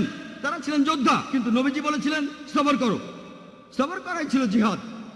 যদি সামর্থ্য থাকে আর পাল্টা আক্রমণ করেন সেটা ভালো। আপনার আক্রমণ করার সামর্থ্য আছে, তারপরে সবর করছেন, আক্রমণ করলেন না, এটা আসলে অনেক বড় জিহাদ। হযরত হামজা তখন বলছেন, কারা আমার ভাইদের হত্যা করলো, আমি এই হত্যার প্রতিশোধ নিতে চাই। তাকে বলা হতো মরুভূমির সিংহ, লোকজন তাকে ভয় পেত, কিন্তু নবীজি বলেছিলেন এটা করা যাবে না। তাহলে তার জিহাদ ছিল নিজেকে কন্ট্রোল করা, সবর। এক এক সময়ে জিহাদ এক এক রকমের হয়। জিহাদের অর্থ শুধুমাত্র শত্রুর সাথে যুদ্ধ করা নয়, সবর এক ধরনের জিহাদ। আর হযরত আয়েশা রাদিয়াল্লাহু আনহা, আমাদের নবীজির স্ত্রী, তিনি নবীজিকে প্রশ্ন করলেন, আমরাও কি জিহাদ করব? তিনি সেখানে যুদ্ধের কথা বলেছিলেন। এই হাদিসটা সহিহ বুখারীতে আছে, 4 নম্বর খণ্ডের 2784 নম্বর হাদিস। নবীজি বলেছেন, তোমার জন্য শ্রেষ্ঠ জিহাদ হলো একদম সঠিকভাবে হজ পালন করা। আয়েশা রাদিয়াল্লাহু আনহার জন্য হজই ছিল শ্রেষ্ঠ জিহাদ। এছাড়াও আরেকটা হাদিস আছে সহিহ বুখারীতে, এক লোক নবীজিকে প্রশ্ন করলেন, আমরা কি জিহাদে যাব? কিতালের কথা বলা হচ্ছে, যুদ্ধ। নবীজি বললেন, তোমার কি বাবা মা আছে? সে বলল, হ্যাঁ। তোমার জন্য শ্রেষ্ঠ জিহাদ হচ্ছে বাবা মায়ের সেবা করা। তাহলে পরিস্থিতির উপর নির্ভর করে জিহাদ এক এক সময় এক এক রকম হয়। এছাড়াও সুন্নান নিসাইতে উল্লেখ করা হয়েছে, নবীজি বলেছেন, কোন অত্যাচারী শাসকের বিরুদ্ধে প্রতিবাদ করে কথা বলাই হচ্ছে সর্বশ্রেষ্ঠ জিহাদ। তার মানে এই নয় যে সবার জন্যই বাবা মাকে সেবা করাটা সর্বশ্রেষ্ঠ জিহাদ। নবীজি জানতেন যে সেই লোকের বাবা মায়ের সেবা প্রয়োজন। তাহলে পরিস্থিতির উপর নির্ভর করে জিহাদ এক এক সময় এক এক রকম হয়। এখানে আপনি সর্বোচ্চ কতদূর যেতে পারেন, সমস্ত সম্পত্তি উৎসর্গ করতে পারেন। এরকম একটা কিতাল বা জিহাদের সময় নবীজি সাহাবাগণকে বললেন, তোমাদের সম্পদের যতখানি দিতে পারো দান করো কিতালের জন্য। এটাও একটা সহিহ হাদিস। হযরত ওমর রাদিয়াল্লাহু আনহু তিনি খুব ধনী ছিলেন, তার অনেক সম্পদ ছিল। তিনি সম্পত্তির অর্ধেক দান করলেন, নবীজির হাতে তুলে দিলেন আর বললেন যে মাশাআল্লাহ, আমার সম্পদের অর্ধেক দান করেছি। তিনি ভেবেছিলেন তিনি সবার উপরে, তার অর্থ তিনি সবচেয়ে সেরা পুরস্কারটা পাবেন, তিনি সবার উপরে আছেন। নবীজি তখন বললেন, হযরত আবু বকর রাদিয়াল্লাহু আনহু ইসলামের প্রথম খলিফা, তিনি তার পুরো সম্পত্তি দান করেছেন, তাই তিনি হযরত ওমরের চাইতে বড় পুরস্কার পাবেন। পরিমাণের দিক থেকে হযরত আবু বকর রাদিয়াল্লাহু আনহু যা দান করেছেন তার তুলনায় হযরত ওমর রাদিয়াল্লাহু আনহুর দান করা সম্পদ অনেক বেশি, কিন্তু তিনি তার 100% সম্পত্তি দান করেছেন, তাই তিনি হযরত ওমরের চাইতে অনেক বেশি সওয়াব পাবেন। আল্লাহ তাদের শান্তিতে রাখুন। যেহেতু পুরো সম্পত্তি দান করেছেন, তিনি বড় পুরস্কারটা পাবেন। তাই আল্লাহ শরিয়ায় যে সীমা নির্ধারণ করেছেন সেই সীমা পর্যন্ত যেতে পারবেন যদি জিহাদ করতে চান। আশা করি উত্তরটা পেয়েছেন। এবারে আমি শ্রোতাদের উদ্দেশ্যে বলছি, একটা প্রশ্ন স্লিপ থেকে হবে, আর একটা প্রশ্ন হবে মাইক থেকে, তারপর স্লিপ থেকে, তারপর আবার মাইক থেকে, এভাবেই চলবে। এবারের প্রশ্নটা স্লিপ থেকে করছেন ভাই রেজওয়ান আলী খান। ইসলামের আলোকে আত্মঘাতী বোমা হামলা, এই জিনিসটাকে ইসলামের আলোকে আপনি কিভাবে ব্যাখ্যা করবেন? যদি আত্মঘাতী বোমা হামলার কথা বলা হয়, এখানে বেশিরভাগ বিশেষজ্ঞরাই শেখ নাসিরউদ্দিন আলবানী, শেখ বিন বাজ, শেখ ওদাইমি তিনজনই খুব বড় বিশেষজ্ঞ, আল্লাহ তাদের শান্তিতে রাখুন। তারা এমন ফতোয়া দিয়েছেন যে আত্মঘাতী বোমা হামলা করা হারাম, এটা হারাম। তবে আরো কিছু বিশেষজ্ঞ আছেন, যেমন শেখ সাফর আল হাওয়ালি, শেখ সালমান আওদা, তাদের মতামত আলাদা। তবে আমাদের আত্মঘাতী বোমা হামলার ব্যাপারটা বুঝতে হবে। ইসলাম ধর্মে আত্মহত্যা করা হারাম, এ ব্যাপারে কোনো দ্বিধাদ্বন্দ্ব নেই। তবে আত্মঘাতী বোমা হামলার ব্যাপারে বিশেষজ্ঞরা একমত নয়। তাদের মতে আত্মঘাতী শব্দটা এখানে সঠিক নয়, এটা সঠিক শব্দ নয়। আত্মহত্যার ক্ষেত্রে একজন তার জীবন নিয়ে বিরক্ত হয়ে জীবনটা দিয়ে দিতে চায়, আর এখানে তাদের মতে এটা যুদ্ধের একটা কৌশল। এখানে উদ্দেশ্য হলো শত্রুপক্ষের ক্ষতি সাধন করা, আর এটা করতে গিয়ে এই সম্ভাবনায় বেশি তারা মারা যাবে, সেজন্য এটা যুদ্ধের একটা কৌশল। আর অনেক বিশেষজ্ঞ যেমন শেখ সালমান আওদা বলেন এটা সঠিক। তবে এর মানে এই নয় যে একজন মুসলিম ইচ্ছে করলেই শরীরে বোমা বেঁধে হামলা করতে পারে। এসব ক্ষেত্রে সালমান আওদা, সাফর হাওয়ালি বলেন এটা হারাম। আমি আগেই বলেছি যে আত্মঘাতী হামলার এই কালচার ইসলাম ধর্মে ছিল না, এটা ইসলামে আগে ছিল না। তবে কিছু মুসলিম আছে প্যালেস্টাইনে অথবা ইরাকে, তারা এমন করেছে। তবে তাদের মতে শেষ উপায় হিসেবেই এমনটা করেছে তারা। এসব জায়গায় অনেক মুসলিমকে হত্যা করা হয়েছে। তখন তারা চেয়েছিল যে আমরা একাই মরবো না, সঙ্গে কিছু লোক নিয়ে আমরা মরবো, আর উদ্দেশ্য হলো শত্রুপক্ষের ক্ষতি করা। কিছু বিশেষজ্ঞ বলেন যুদ্ধের কৌশল হিসেবে করা যেতে পারে। আর আমি আমার লেকচারও বলেছিলাম যে ইরাকে আমেরিকান সৈন্যরা আসার আগে আত্মঘাতী হামলা ছিল না। রবার্ট পেপের কথা অনুযায়ী তিনি আত্মঘাতী হামলার উপরে বিশেষজ্ঞ। তার মতে বেশিরভাগ আত্মঘাতী হামলার পেছনে কারণটা হলো সামাজিক বা রাজনৈতিক কারণ, সামরিক সরকারের বিরুদ্ধে, দেশ থেকে সামরিক সরকার সরানোর জন্য। তাহলে এই কথাটা বলেছেন রবার্ট পেপ তার লেখা বই ডাইং টু উইনে। তবে আত্মঘাতী হামলাকে যেসব বিশেষজ্ঞ অনুমতি দিয়েছেন তারাও একথা বলেছেন যে এ ব্যাপারে একজন বিশেষজ্ঞ সব নির্দেশ দেবেন, সবকিছু নিয়ন্ত্রণ করবেন। এমন কেউ যিনি ইসলামিক শরিয়া ভালোভাবেই জানেন, নিরীহ মানুষদের হত্যা করতে পারবেন না।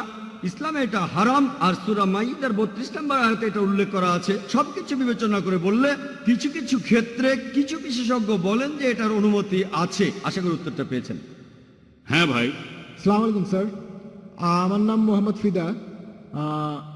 আপনার কাছে আমার প্রশ্নটা একজন অমুসলিমকে নিয়ে। আসলে সে একজন নাস্তিক, সে কোনো ধর্মে বিশ্বাস করে না। সে আমাকে একটা প্রশ্ন করেছে যে আল্লাহকে কে সৃষ্টি করেছে?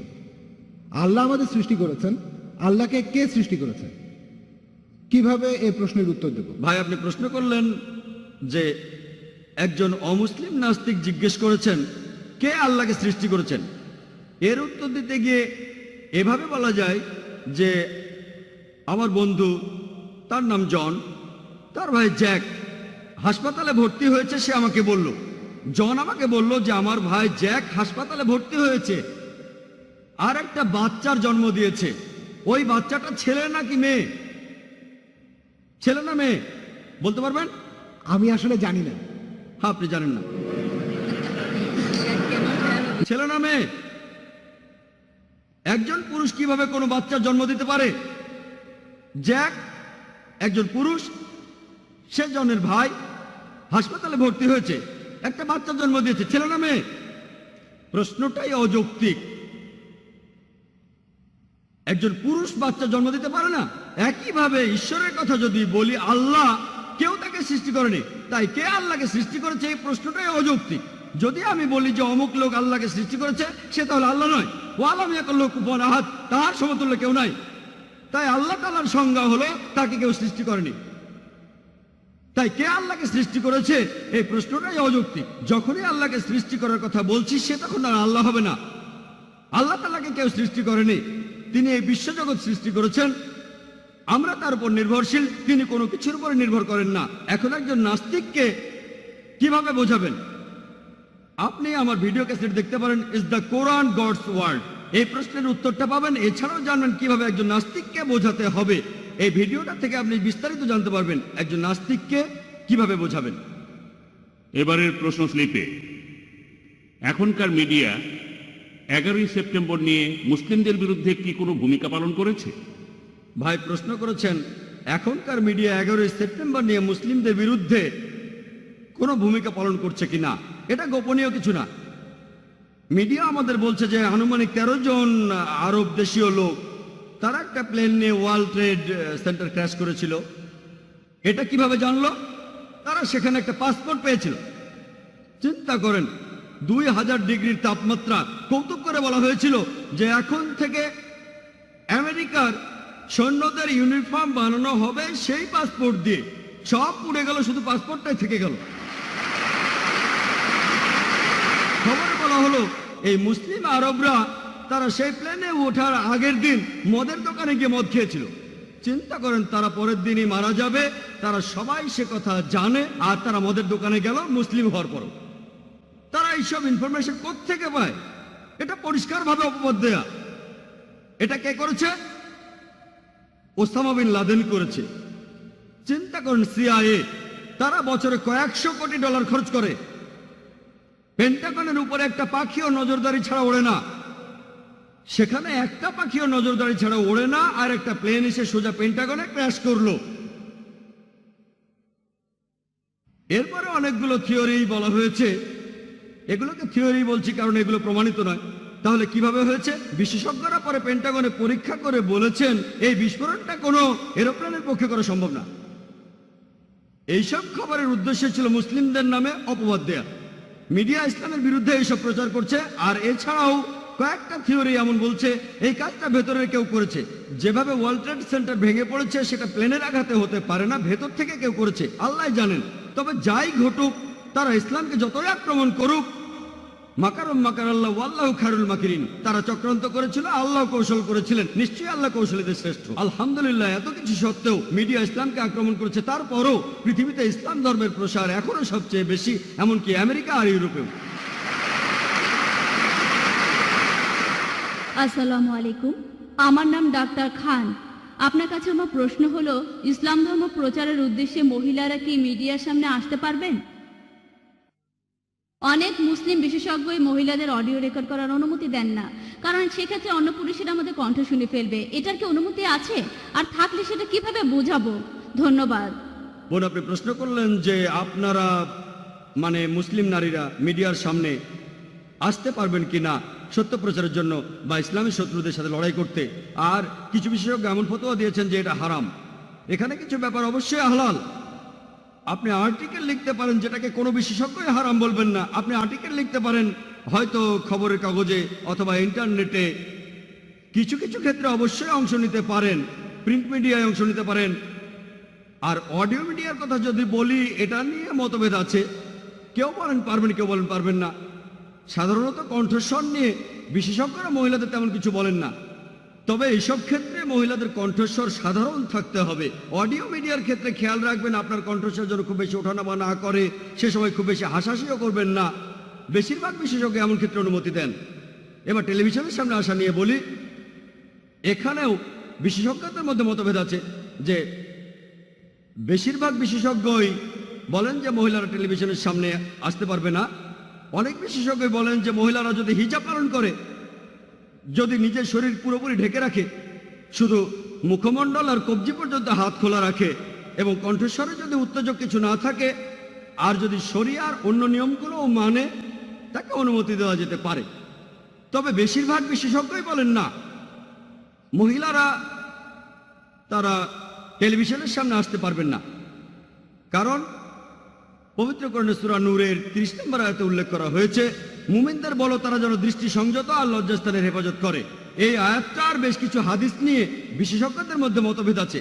তবে এই গত বছরে একজন বিখ্যাত সালাদ বিশেষজ্ঞ যেমন শেখ নাসির আল আওয়াদ, আমি সৌদি আরবে এটা শুনেছিলাম, তিনিও এটার অনুমতি দিয়েছেন যে মহিলারা যদি ঠিকমতো পোশাক পরে, যদি তার মুখে নেকাব নাও থাকে, কারণ নেকাব দেওয়াটা ফরজ না, যদিও অনেকে বলে ফরজ, তবে শেখ নাসির আলবানির মতো কয়েকজনের মতে নেকাব যেটা দিয়ে মুখ ঢাকে এটা ইসলামে ফরজ না। তবে এখন অনেক বিশেষজ্ঞ, বেশিরভাগই না, তারা অল্প কয়েকজন, সংখ্যায় হয়তো বেশি কিন্তু পার্সেন্টেজ অনেক কম, এমন কিছু বিশেষজ্ঞ ফতোয়া দিয়েছেন যেমন সৌদি আরবের নাসির আল আওয়াদ, যে মিডিয়ার গুরুত্বের কারণে আমরা মহিলাদের টিভিতে আসার অনুমতি দিতে পারি। কিন্তু এমনকি আজকেও এ নিয়ে মতভেদ আছে। এখনো বেশিরভাগ বিশেষজ্ঞই বলেন যে মহিলারা টিভির সামনে আসবেন না, কারণ সেটা কোরআনের বিরুদ্ধে যাবে। সূরা নূরের 30 নম্বর আয়াতে উল্লেখ করা হয়েছে যে পুরুষরা তাদের দৃষ্টি সংযত করবে, মহিলাদের যদি টিভিতে দেখানো হয় সেখানে অন্য পুরুষরা তাদের দেখতে পাবে, এজন্য মহিলাদের অনুমতি নেই। এ ব্যাপারে অনেক মতভেদ আছে, তবু আপনি আপনার পছন্দের মতো একটা বেছে নিতে পারেন। আশা করি উত্তরটা পেয়েছেন। এবারের প্রশ্ন স্লিপ থেকে করেছেন ভাই রহমতুল্লাহ। ইসলামের বিরুদ্ধে মিডিয়া যে মিথ্যা খবর ছড়াচ্ছে, এক্ষেত্রে একজন মুসলিম হিসাবে আমার কি করা উচিত? ইসলামের বিরুদ্ধে মিডিয়ার বিভিন্ন মিথ্যা প্রচারণার প্রতিবাদ করতে গেলে আপনাকে প্রথমে যেটা করতে হবে, আপনার দ্বীন ইসলাম সম্পর্কে আপনাকে ভালোভাবেই জানতে হবে। আর উত্তর দেওয়ার সময় হীনমন্যতায় ভুগবেন না। আমি কথা আগেও বলেছি, উত্তর দিন আত্মবিশ্বাস নিয়ে, মুসলিম হিসেবে গর্ববোধ করুন। খেয়াল রাখবেন যেন ইসলাম সম্পর্কে আপনার পরিষ্কার ধারণা থাকে আর আপনিও সেটা ঠিকভাবে পালন করবেন। যদি আপনি ঠিকমতো পালন না করেন তাহলে ইসলাম সম্পর্কে ভুল তথ্য প্রচার করবেন। সেজন্য প্রথমে আপনি ইসলাম ধর্ম ঠিকভাবে পালন করবেন, কোরআন এবং হাদিস মেনে। আর আপনাদের অমুসলিম বন্ধুরা যদি প্রশ্ন করে আর সে প্রশ্নের উত্তর না জানলে, কোরআন বলছে জ্ঞানীদের জিজ্ঞাসা করো, ইন্টারনেটে দেখুন, সঠিক উত্তর বের করুন, অথবা বিশেষজ্ঞ কারো কাছে জিজ্ঞেস করুন, তারপর উত্তর দিন। হীনমন্যতায় ভুগবেন না, আত্মবিশ্বাস নিয়ে উত্তর দিন। আপনার উত্তরটা দিন হিকমার সাথে, বিজ্ঞানের আলোকে কোরআন এবং হাদিস মেনে উত্তরগুলো দিন। আশা করি উত্তরটা পেয়েছেন। হ্যাঁ ভাই। আসসালামু আলাইকুম, আমার নাম শোয়েব খান, আমি একজন স্টুডেন্ট। আমি প্রথমে ডক্টর জাকির নায়েককে অভিনন্দন জানাই যে শুধু মুসলিমরাই নয়, এখানে উপস্থিত সবাই আপনাকে নিয়ে গর্বিত। এখন স্যার, আমার প্রশ্নটা হলো, কিছুদিন আগে ইন্ডিয়ান নিউজ চ্যানেলে একটা খবর দেখিয়েছে যে এক মহিলাকে তার শ্বশুর ধর্ষণ করেছে, সে একজন মুসলিম। তখন মৌলভীরা ফতোয়া দিল যে মহিলা এখন তার শ্বশুরকে বিয়ে করবে, তার স্বামী এখন তার জন্য হারাম। এই ব্যাপারটা নিয়ে কিছু বলবেন? ভাই, এই ব্যাপারটা আসলে একটা গুরুত্বপূর্ণ ইস্যু মিডিয়ার কাছে। আর আপনারাও হয়তো জানেন যে কয়েক মাস আগে ইন্ডিয়াতে ইমরানা নামে একজন গৃহবধূ, তাকে তার শ্বশুর ধর্ষণ করেছিল। তখন ফতোয়া দেওয়া হয়েছিল, বেশিরভাগ ইন্ডিয়ান ওলামাই তখন ফতোয়া দিয়েছিলেন। আর একটা দারুল উলুম ফতোয়া দিয়েছিল, যেহেতু মেয়েটাকে তার শ্বশুর ধর্ষণ করেছে, সে তার স্বামীর কাছে ফিরে যেতে পারবে না, সে স্বামীর জন্য হারাম হয়ে গেছে। আর মিডিয়া যখনই দেখে এই খবরটা দিয়ে ইসলামের নিন্দা করা যায়, তারা সেটা লুফে নেয়, তারপর খবরটা চারিদিকে ছড়িয়ে দেয় যেন ইসলাম ধর্মে এই ইস্যুটা ছাড়া আর কোনো ইস্যুই নেই। আর ইন্ডিয়ান প্রেস তারা কি করেছে, বেশিরভাগ চ্যানেলে খবরটা দেখানো হয়েছে যে ইসলাম ধর্মের উলামা, শিউখ আর মৌলানা তারা বলে একটা মেয়েকে তার শ্বশুর ধর্ষণ করেছে, সে একজন ভিকটিম। কিন্তু ইসলাম ধর্ম কি বলছে?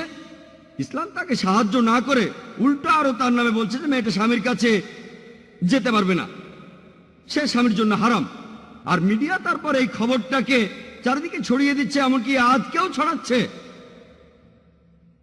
তবে আমি সবসময় বলি, যদি আপনি মিডিয়ার সামনে কথা বলতে না জানেন, আপনাকে ট্রেনিং নিতে হবে। আর এই ঘটনার কয়েক সপ্তাহ পরেই অন্য কয়েকজন মুসলিম বিশেষজ্ঞ বললেন, না না না, মেয়েটা তার স্বামীর জন্য হারাম নয়, সে স্বামীর কাছে ফিরে যেতে পারবে। যারা ফতোয়া দিয়েছে যে মেয়েটার জন্য তার স্বামী, তারা ভুল বলেছে। তারপর তারা অমুসলিমদের সামনে এ নিয়ে তর্কযুদ্ধ শুরু করে দিল। আমরা এইভাবে আমাদের দুর্বলতাগুলো অন্যদের সামনে তুলে ধরছি। মজার ব্যাপারটা হচ্ছে, বিশেষজ্ঞদের এই দুটো দলই তাদের ফতোয়া দেওয়ার জন্য পবিত্র কোরআনের একই আয়াতের উদ্ধৃতি দিয়েছে। যারা ফতোয়া দিয়েছে যে মেয়েটা হারাম তার স্বামীর জন্য, তারা সূরা নিসার একটি আয়াতের উদ্ধৃতি দিয়েছে। সূরা নিসার 22 নম্বর আয়াতে বলা হয়েছে যে নারীদের মধ্যে তোমাদের পিতা যাদের নিকাহ করেছেন, তোমরা তাদেরকে নিকাহ করো না।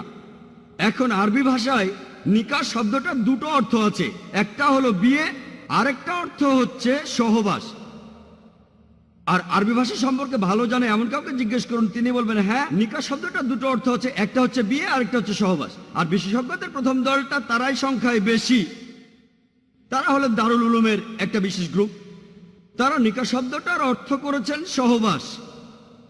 তাহলে নিকাহ শব্দের অর্থ যদি ধরে নেন সহবাস, তাহলে কোরআনের এই আয়াত বলছে তোমরা সহবাস করতে পারবে না তোমাদের বোনের সাথে, তোমরা সহবাস করবে না তোমাদের ফুপুর সাথে অথবা খালার সাথে, এবং তোমরা সহবাস করবে না সেই মহিলার সাথে যে সহবাস করেছে তোমার বাবার সাথে। এটার উপর ভিত্তি করে তারা বললেন ছেলেটার বাবা এই মেয়ের সাথে সহবাস করেছে, এখন এই মেয়ে তার ছেলের সাথে সহবাস করতে পারবে না, সেজন্য মেয়েটার স্বামী তার জন্য হারাম। অন্য আরেক দল বলল না, এটার অর্থ বিয়ে। এ নিয়েই তারা তর্ক করতে লাগলো। আমাদেরকে হিকমার সাথে উত্তর দিতে হবে। 1 নম্বর পয়েন্ট, ইমরানা নামে এই মেয়েটার সাথে যা হয়েছিল সেটা সহবাস ছিল না, এটা ছিল জিনাবিল জবর, ধর্ষণ। ধর্ষণ আর সহবাস দুটো আসলে এক নয়, আর ধর্ষণকে আরবিতে নিকাহ বলা হয় না। 1 নম্বর পয়েন্ট। হয়তো বলবেন না না না না, আপনি শব্দ নিয়ে খেলা করছেন, এটা সহবাস, সমস্যা নেই। দেখেন, আমি আগেও বলেছি, যদি কেউ কোনো ভুল কিছু বলে, বিতর্ক করার একটা টেকনিক আছে। যদি কেউ বলে 2 + 2 = 5, আমি তর্ক না করে বলবো আচ্ছা এই নেন, এখানে 2 লক্ষ দিরহাম, আরো 2 লক্ষ দিরহাম, এবার আমাকে 5 লক্ষ দিরহাম দেন। সে তখন বলবে না না না, টেবিলটাকে ঘুরিয়ে দিন। আমাকে যখন এই প্রশ্নটা করা হয়েছিল, আমি বলেছিলাম, আমি তর্কের খাতিরে মেনে নিলাম যে নিকাহ অর্থ সহবাস। তাহলে কোরআনের আয়াতটা বলছে যে তোমরা সহবাস করবে না তোমাদের বোনের সাথে, তোমাদের ফুপুর সাথে, তোমাদের খালার সাথে, এবং সেই মহিলার সাথে যে তোমাদের বাবার সাথে সহবাস করেছেন। তার মানে কি এই যে কোরআন সহবাসের অনুমতি দিচ্ছে প্রতিবেশী মহিলার সাথে অথবা অন্য কোনো মহিলার সাথে? তারা বলে না না। আমি বললাম কেন? যদি বলেন যে নিকাহ অর্থ সহবাস, তাহলে কোরআন বলছে যে সহবাস করবে না তোমাদের বোনের সাথে, ফুপুর সাথে, খালার সাথে, আর যে মহিলার সাথে তোমার বাবা সহবাস করেছে। কিন্তু সহবাস করতে পারবে প্রতিবেশী মহিলার সাথে, অন্য যে কোনো মহিলার সাথে। তারা বলল না। তাহলে সঠিক অর্থটা হচ্ছে নিকাহ মানে বিয়ে, অর্থাৎ তোমরা বিয়ে করবে না তোমাদের বোনকে, তোমরা বিয়ে করবে না তোমাদের ফুফুকে, তোমাদের খালাকে, এবং বিয়ে করবে না সেই মহিলাকে যে বিয়ে করেছে তোমাদের বাবাকে। তবে আপনি প্রতিবেশী মহিলাকে বিয়ে করতে পারেন, অন্য যে কোনো মহিলাকে বিয়ে করতে পারেন। তাই আপনারা লড়াই না করে হিকমা দিয়ে এটা বোঝাবেন। আর কোনো বিশেষজ্ঞই বলবেন না যে আপনি সহবাস বা জিনা করতে পারেন যে কোনো মহিলার সাথে। হিকমার সাথে উত্তর দেন, সমস্যার সমাধান হয়ে যাবে। কিন্তু দুর্ভাগ্যজনকভাবে নিজেরাই একে অন্যের সাথে তর্ক করছি মিডিয়ার সামনে, ইসলামকে সবার সামনে হাস্যকর বানাচ্ছি। আশা করি উত্তরটা পেয়েছেন। এবারের প্রশ্ন করা হচ্ছে আমার ডান দিকের মাইক থেকে। আসসালামু আলাইকুম, আমার নাম সামিউল্লাহ ইনায়েত, আমি একটা ইলেকট্রিক্যাল কোম্পানির সেলস এক্সিকিউটিভ। আমার প্রশ্নটা হলো, মিডিয়াকে সাধারণত রাষ্ট্র কিছুটা প্রভাবিত করে, রাষ্ট্রের সরকার মিডিয়াকে নিয়ন্ত্রণ করে, আর বিশেষ করে মুসলিম দেশগুলোতে, মানে মধ্যপ্রাচ্যের যেখানে আরবরা বসবাস করে, আমি সেখানে একথা শুনেছি, সেখানে বেশিরভাগ অনুষ্ঠানই মুসলিমদের জন্য দেখানো হয়। এখন এই সব দেশের শাসকরা কিভাবে মুসলিম মিডিয়ার অবস্থানকে উন্নত করতে পারেন? আমি আমার লেকচারে বলেছি যে কিছু মুসলিম চ্যানেল আছে, চ্যানেল নেই সেটা বলিনি, তবে তাদের অনুষ্ঠানগুলো শুধুমাত্র মুসলিমদের জন্যই। ইন্ডিয়াতে উর্দু চ্যানেল আছে শুধু মুসলিমদের জন্যই, পাকিস্তানেও মুসলিমদের জন্য অনুষ্ঠান হয়, আরবি ভাষাতেও দেখতে পাবেন আরবি চ্যানেল আছে অনেক, ভালো খারাপ অনেক। তবে তাদের অনুষ্ঠানগুলো আরবদের জন্য, এটা ঠিক আছে, আরবি ভাষা যদি ভালো অনুষ্ঠান হয় সেটা ঠিক আছে, আমি বলছি না ভুল, যদি চ্যানেলগুলো ভালো হয় আর ইসলামিক শরিয়া মেনে চলে, যেমন মাজাব চ্যানেল ইত্যাদি, তবে এটাই যথেষ্ট নয়। আমার কথা হলো এমন একটা চ্যানেল শুরু করতে হবে যেখানে ভাষাটা হবে আন্তর্জাতিক ভাষা। আমরা আন্তর্জাতিক পর্যায়ে মানুষের দৃষ্টিভঙ্গিটা যাতে বদলে দিতে পারি, পুরো পৃথিবীর মানুষের মনোভাব বদলে দিতে পারি। শুধুমাত্র আরবদের কাছে ইসলামের ভালো কথাগুলো বলছেন, এটা অবশ্য ভালো কাজ। আমাদের একটা চ্যানেল দরকার যেটার ভাষা হবে আন্তর্জাতিক ভাষা। আমি এখানে বলবো যে ঠিক আছে, আপনারা আরবের বিভিন্ন দেশ শাসন করছেন, তবে আপনারা কেন ইংরেজিতে ইসলামিক চ্যানেল চালু করছেন না, যেটা ইসলাম ধর্মের বাণী প্রচার করবে পৃথিবীর সব জায়গা থেকে, যেটা যাবে আমেরিকাতে, ইউরোপে, অস্ট্রেলিয়ায়, মধ্যপ্রাচ্যে, এশিয়ায়, সব জায়গায়। এতে করে মানুষের মনোভাব বদলাতে পারবো, একই সাথে ইসলাম ধর্মকে প্রচার করতে পারবো, যেটা ইসলাম অনুযায়ী ফরজ। এবারের প্রশ্ন স্লিপ থেকে করেছেন ভাই কায়সার রহমান। একবিংশ শতাব্দীতে এসে আমরা পৃথিবীর মুসলিমরা আমরা এখনো রুটি রুজির জন্যই যুদ্ধ করে যাচ্ছি, তবে একথা কি বলবেন যে আমাদের কেন বিবিসি বা সিএনএন এর মতো কোনো টিভি চ্যানেল নেই? আমি এখানে লেকচার দিলাম মিডিয়া আর ইসলাম নিয়ে, আর আপনি এখন প্রশ্ন করলেন কেন, যেন আমি আপনাকে রোমিও জুলিয়েটের পুরো গল্পটা বললাম, আপনি বললেন রোমিও কি ছেলে না মেয়ে। ভাই আমি এতক্ষণ কথাই বললাম ইসলাম আর মিডিয়া নিয়ে, আমরা পিছিয়ে আছি আমাদের দোষেই, এটার উপরে এতক্ষণ লেকচার দিলাম।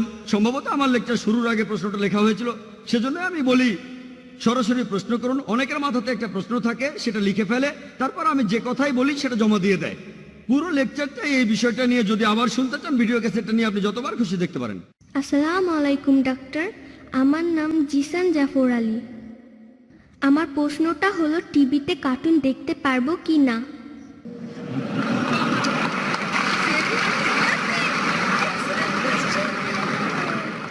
ভাই তুমি আসলে সত্যি খুব সুন্দর একটা প্রশ্ন করেছো যে আমাদের কার্টুন দেখার অনুমতি আছে কিনা। বর্তমানে একটা ইন্টারন্যাশনাল সার্ভে আমাদের বলছে শিশুদের সবচাইতে বড় ক্ষতি করেছে যে জিনিসটা, সেটা স্যাটেলাইট চ্যানেল।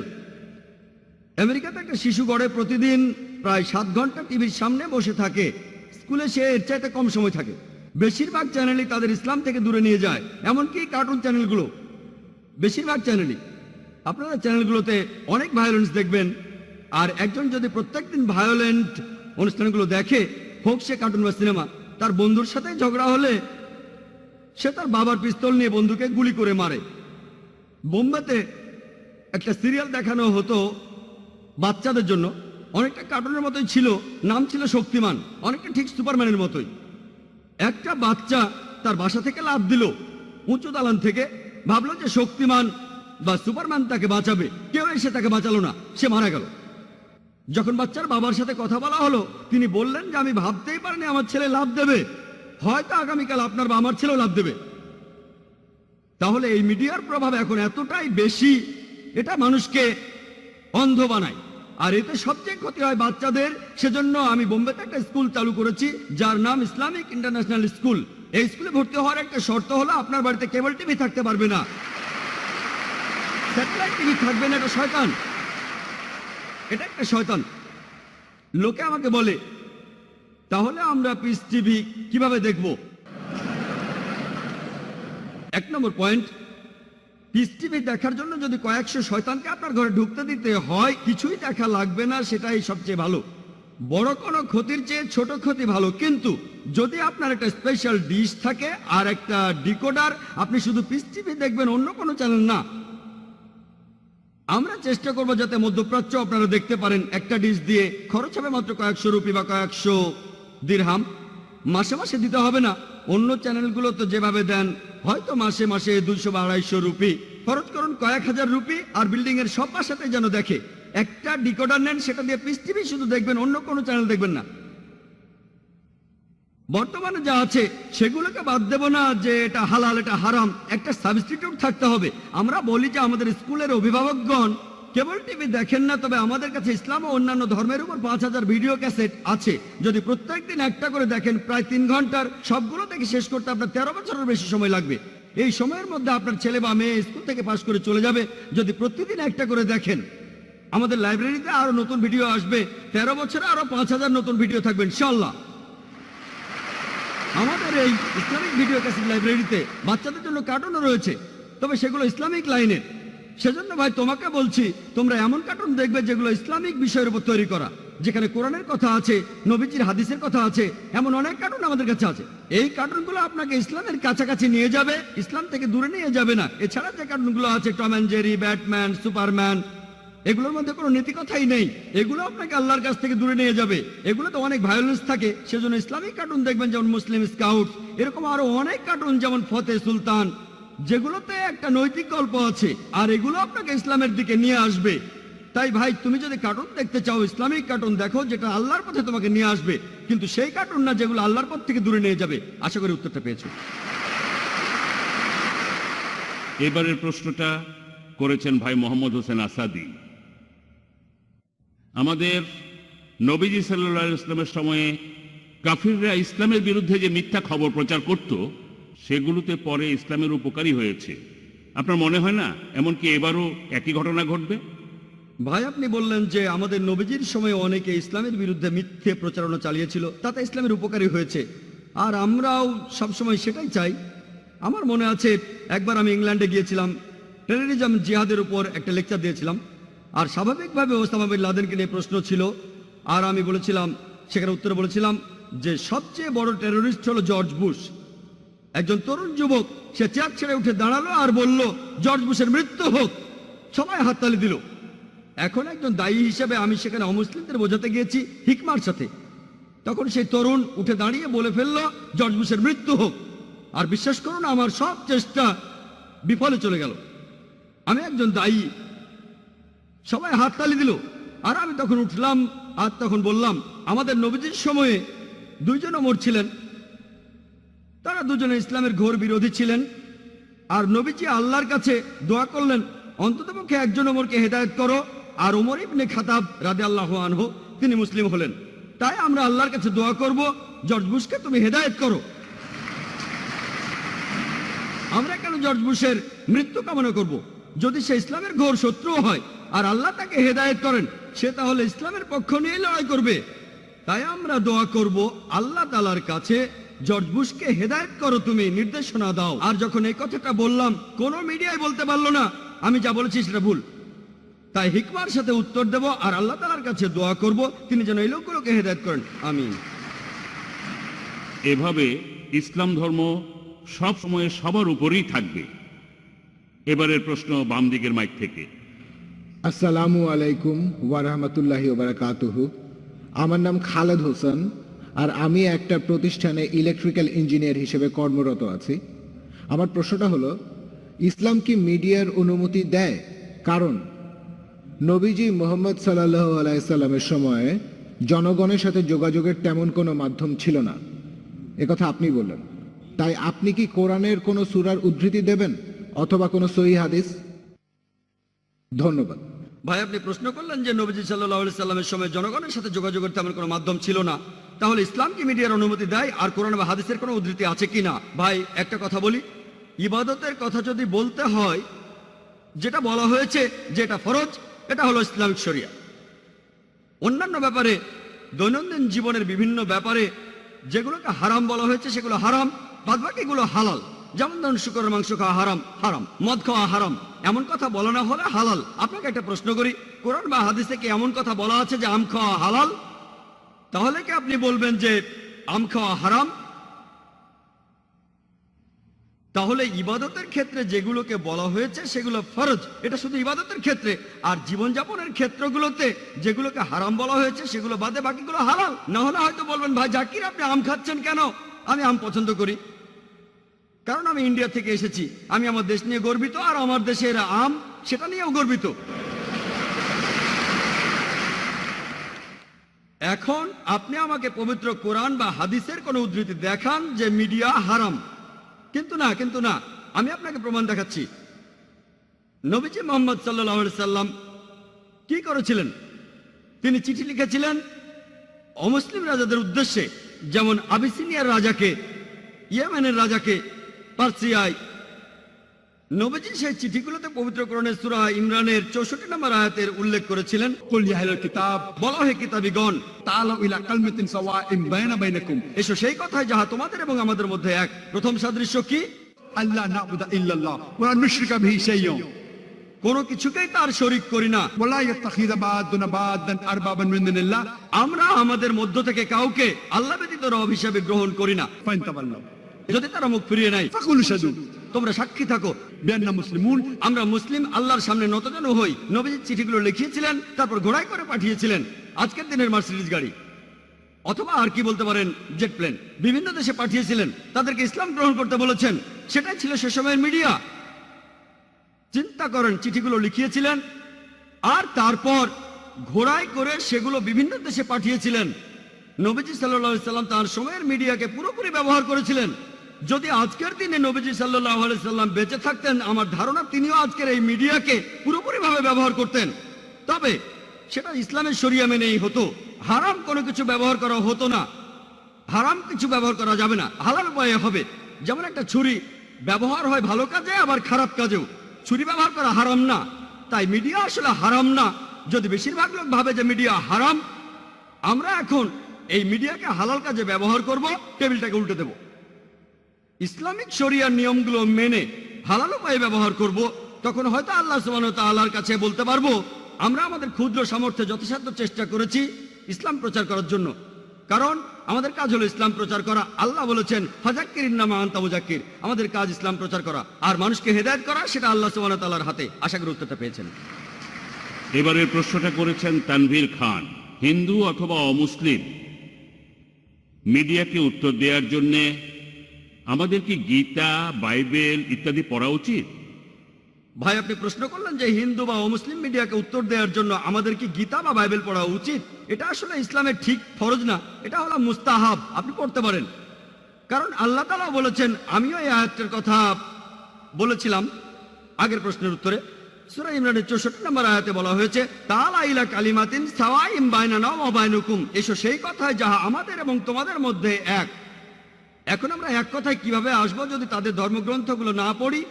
এই জন্য অন্য ধর্মের ধর্মগ্রন্থ পড়া উচিত, তবে ফরজ না। আমি বলবো এটা মুস্তাহাব। এই কৌশলের কথা বলেছেন আল্লাহ সুবহানাহু ওয়া তাআলা এবং আমাদের নবীজি। আমাদের নবীজি বলেছেন বাল্লিগু আন্নি ওয়ালাউ আয়া, মাত্র একটা আয়াত জানলেও প্রচার করো। এটা সহিহ বুখারীর হাদিস। এরপরে আরো বলা হয়েছে আহলে কিতাবীদের গ্রন্থ থেকে উদ্ধৃতি দিলেও কোনো সমস্যা নেই। তাহলে অন্য ধর্মের গ্রন্থগুলো পড়া হলো একটা কৌশল, যেটা দেখিয়েছেন আমাদের নবীজি আর পবিত্র কোরআনেও আছে। যদি এমনটা করতে পারেন তাহলে খুবই ভালো। তবে এখানে আপনাকে বাইবেলে হাফেজ হতে হবে না, বেদে হাফেজ হতে হবে না, বা গীতায় হাফেজ হতে হবে না। আপনাকে জানতে হবে দাওয়ার জন্য কোন অনুচ্ছেদগুলো লাগবে। এত সময় দেওয়া লাগবে না যেটা কোরআনের পেছনে দেন। সময় নষ্ট করবেন না। এমনকি আমিও বাইবেলে হাফেজ নই, কোরআনেও হাফেজ নই। কোরআনে হাফেজ হতে চাই, তবে এখনো নই। বেদে হাফেজ নই বা ভগবত গীতায় হাফেজ নই, তবে আমি বেদের সেই অনুচ্ছেদগুলো জানি যেগুলো দাওয়ার কাজে লাগে। বাইবেলের সেই অনুচ্ছেদগুলো জানি যেগুলো মিশনারিরা বলে। ভাবতে পারেন যে আমি মিশনারিদের চাইতে বেশি জানি। ইনশাআল্লাহ, আলহামদুলিল্লাহ আমি জানি। আমি আসলে এই কৌশলটা শিখেছি শেখ আহমেদ দেদাদের কাছে। মাশাআল্লাহ, তিনি আমাকে অনুপ্রাণিত করেছিলেন। আল্লাহ তাকে জান্নাতে দাখিল করুন। তিনি হাজারো মুসলিম তরুণকে অনুপ্রাণিত করেছেন, এমনকি আমাকেও। তাই আপনি সময় নষ্ট করবেন না, তবে আপনি সেই অনুচ্ছেদগুলো পড়বেন যেগুলো দাওয়ার কাজে লাগবে। আর তাদের কাছে বলবেন ইসলাম ধর্মের বাণী যে কোরআন বলছে আমাদের সাদৃশ্যের কথা, তাআলা ইলা কালিমাতিন সাওয়াইম বাইনানা ওয়া বাইনুকুম। এভাবে কাজ করলে ইনশাআল্লাহ আপনার পক্ষে ইসলামের বাণী প্রচার করা সহজ হবে। আপনাদের কাছ থেকে অনেক অনেক প্রশ্ন আসছে, কিন্তু আমাদের হাতে সময় কম, সব প্রশ্নের উত্তর দিতে পারবো না। শাকিল আহমদ প্রশ্ন করেছেন, দয়া করে আমাদের বলেন আপনার টিভি চ্যানেলে আমাদের কি পরিমাণ টাকা ইনভেস্ট করা উচিত? ভাই, আপনি প্রশ্ন করলেন যে কত টাকা দেবেন। পিস টিভি চালাতে গেলে কত টাকা ইনভেস্ট করবেন? তখন সময়ের অভাবে গড চ্যানেল সম্পর্কে বেশি কিছু বলতে পারিনি। লেকচারে যখন গড চ্যানেলের কথা বলেছিলাম তখন আমি সংক্ষেপে বলেছিলাম এই গড চ্যানেল হলো খ্রিস্টান চ্যানেলগুলোর মধ্যে সবচেয়ে জনপ্রিয় চ্যানেল।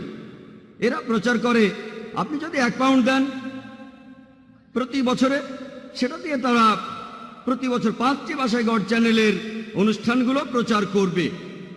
তার মানে আপনি যদি 20 পাউন্ড দেন তাহলে কথাটা দাঁড়ায় প্রতি বছরে 100টি ভাষায় প্রচার করবে। যদি আপনি দেন 200 পাউন্ড, প্রতি বছরে 1000টি ভাষায় প্রচার করবে। যদি আপনি 1000 পাউন্ড দেন প্রতি বছর, তাহলে 5000 ভাষা। এভাবে তারা প্রচার করে। আর গড চ্যানেল ভালোভাবেই চলছে। এখন পিস টিভির কথা যদি বলতে হয়, মুসলিমরা একসাথে এমন অনেক কাজ করে যেখানে তারা টাকা ইনভেস্ট করে, তারপর সেখানে তারা লাভ করে আর সেই টাকা তারা ভাগাভাগি করে নেয়।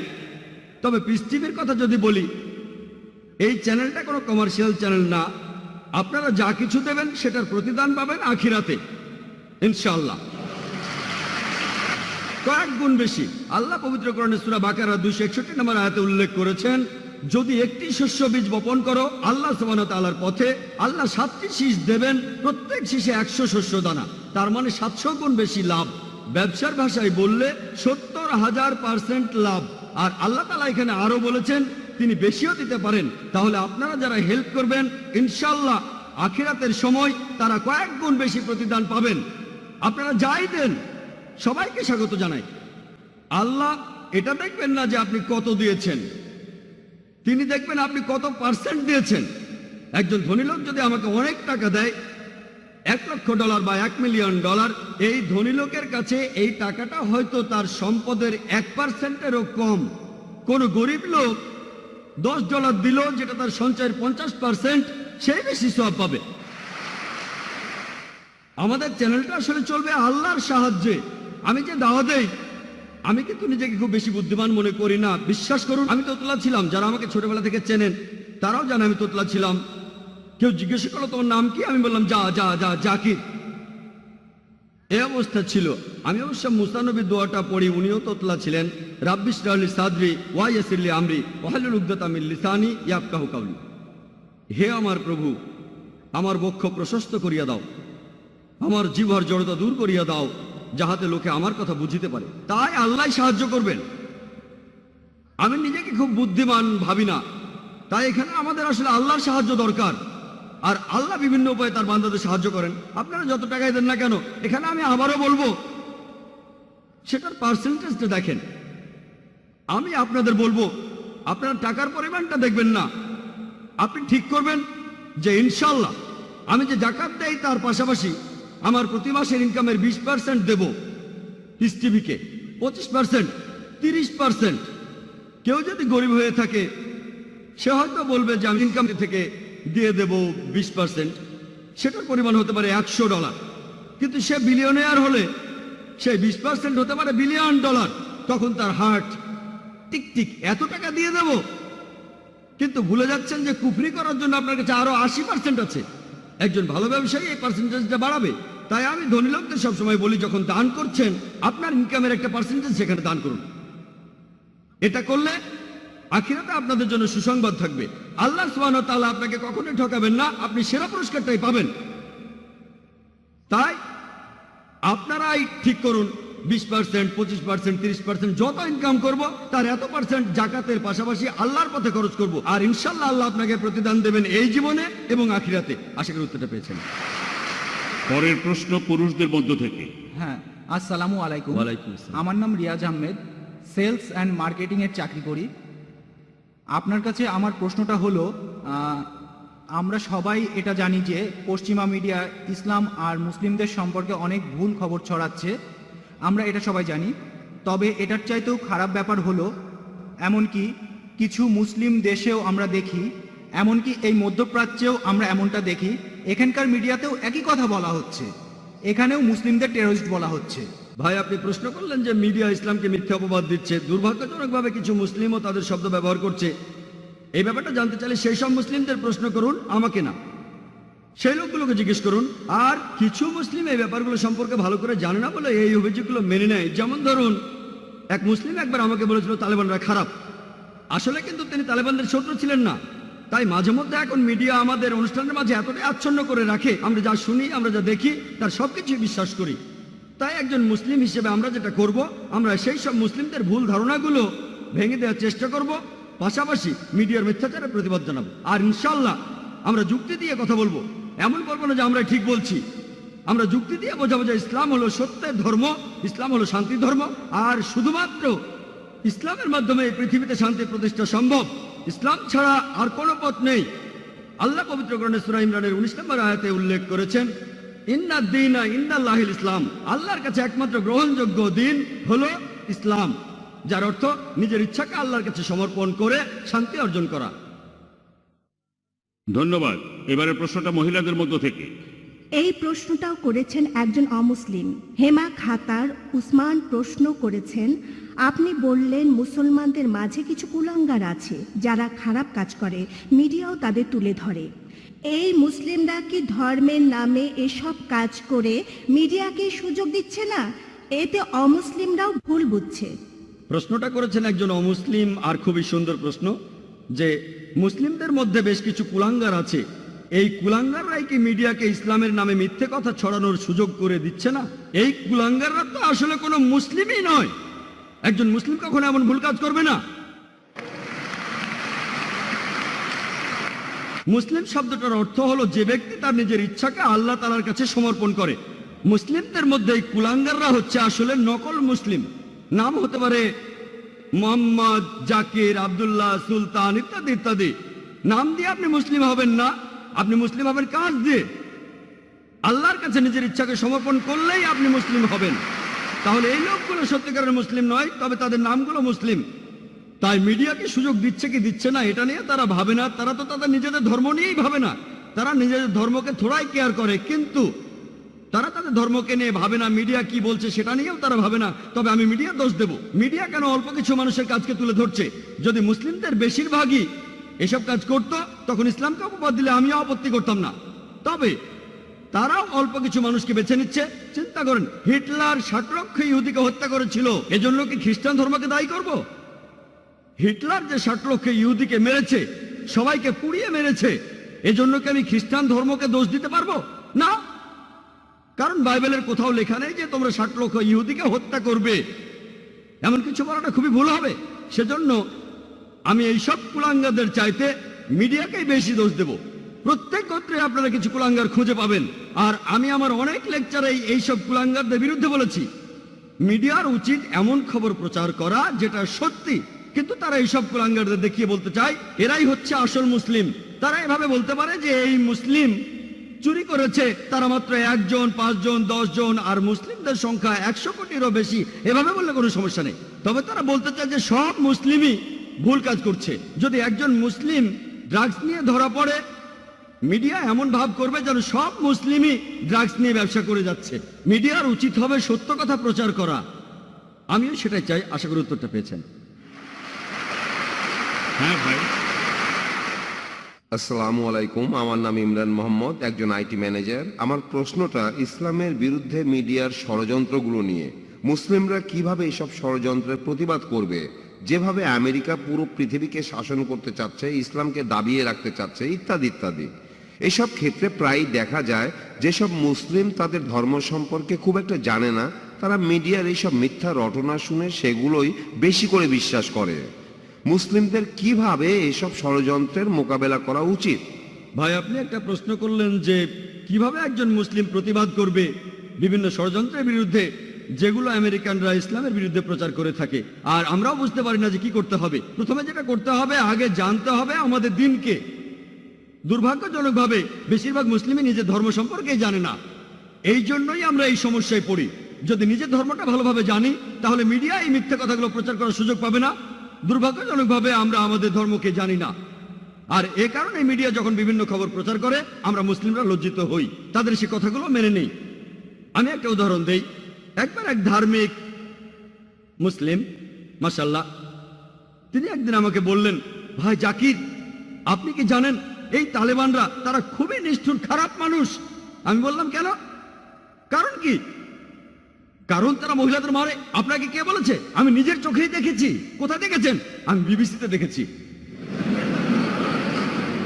আমি এখানে তালেবানদের পক্ষে কথা বলছি না, তারা আমার বন্ধু না, আবার শত্রুও না। তাদের পক্ষে বলছি না, তারা আমার বন্ধু না। আমি পৃথিবীর বিভিন্ন দেশে ঘুরে বেড়াই। একবার মালয়েশিয়াতে লেকচার দিচ্ছিলাম, সেখানে এক দম্পতি, তারা দুজনেই ডাক্তার।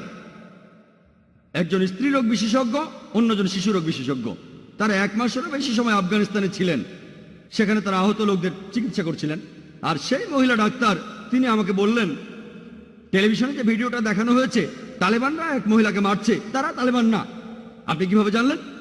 কারণ আমি তালেবানদের সাথে ছিলাম, আমি জানি তারা কিভাবে পাগড়ি বাঁধে।